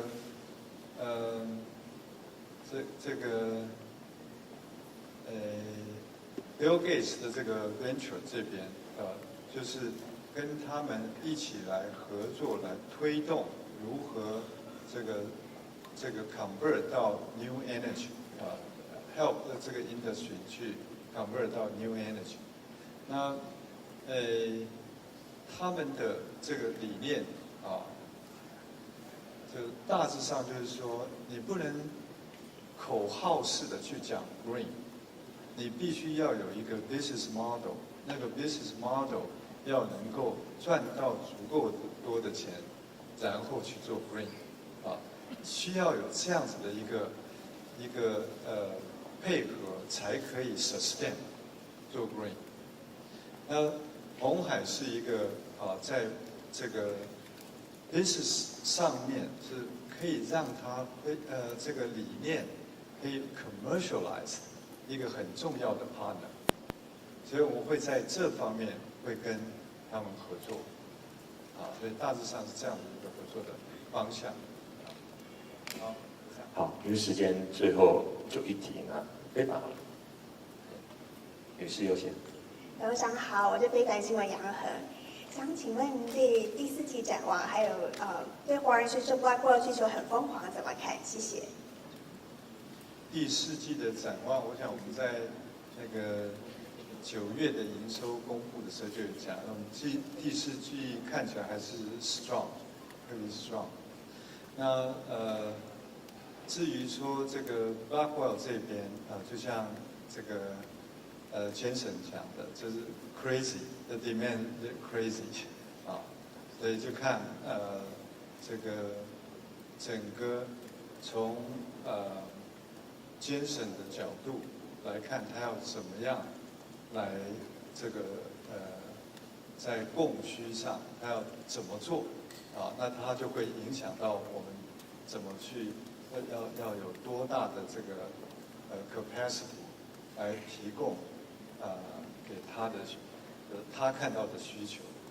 那在这方面，刚刚也讲到我们在墨西哥 build 的一个这个非常巨大的一个工厂啊，那个工厂要做那个工厂，那是一个非常特别的一个工厂啊。我们在这边这个不适合多说，但是那个工厂的 capacity 也是非常非常巨大啊，所以我只能用巨大这样子的这个定性的描述来回答，定量的描述下还是要请这个 Nvidia 来跟你说明，好吧？好，时间到，那谢谢各位媒体朋友的到来，好，谢谢大家。好，谢谢。那跟媒体朋友先提醒一下，展区内的展示空间，包括刚刚提到这些 GB200产品，还有低轨卫星还有机器人，都可以在这里拍照。那另外进去左手边还有车子试乘区，所以刚刚提到的这些 model 车款，model B 可以在那边做试乘。好，那另外有关餐点的部分，会再送到媒体区，给大家回到媒体区做采访，写稿就可以提供，谢谢。没有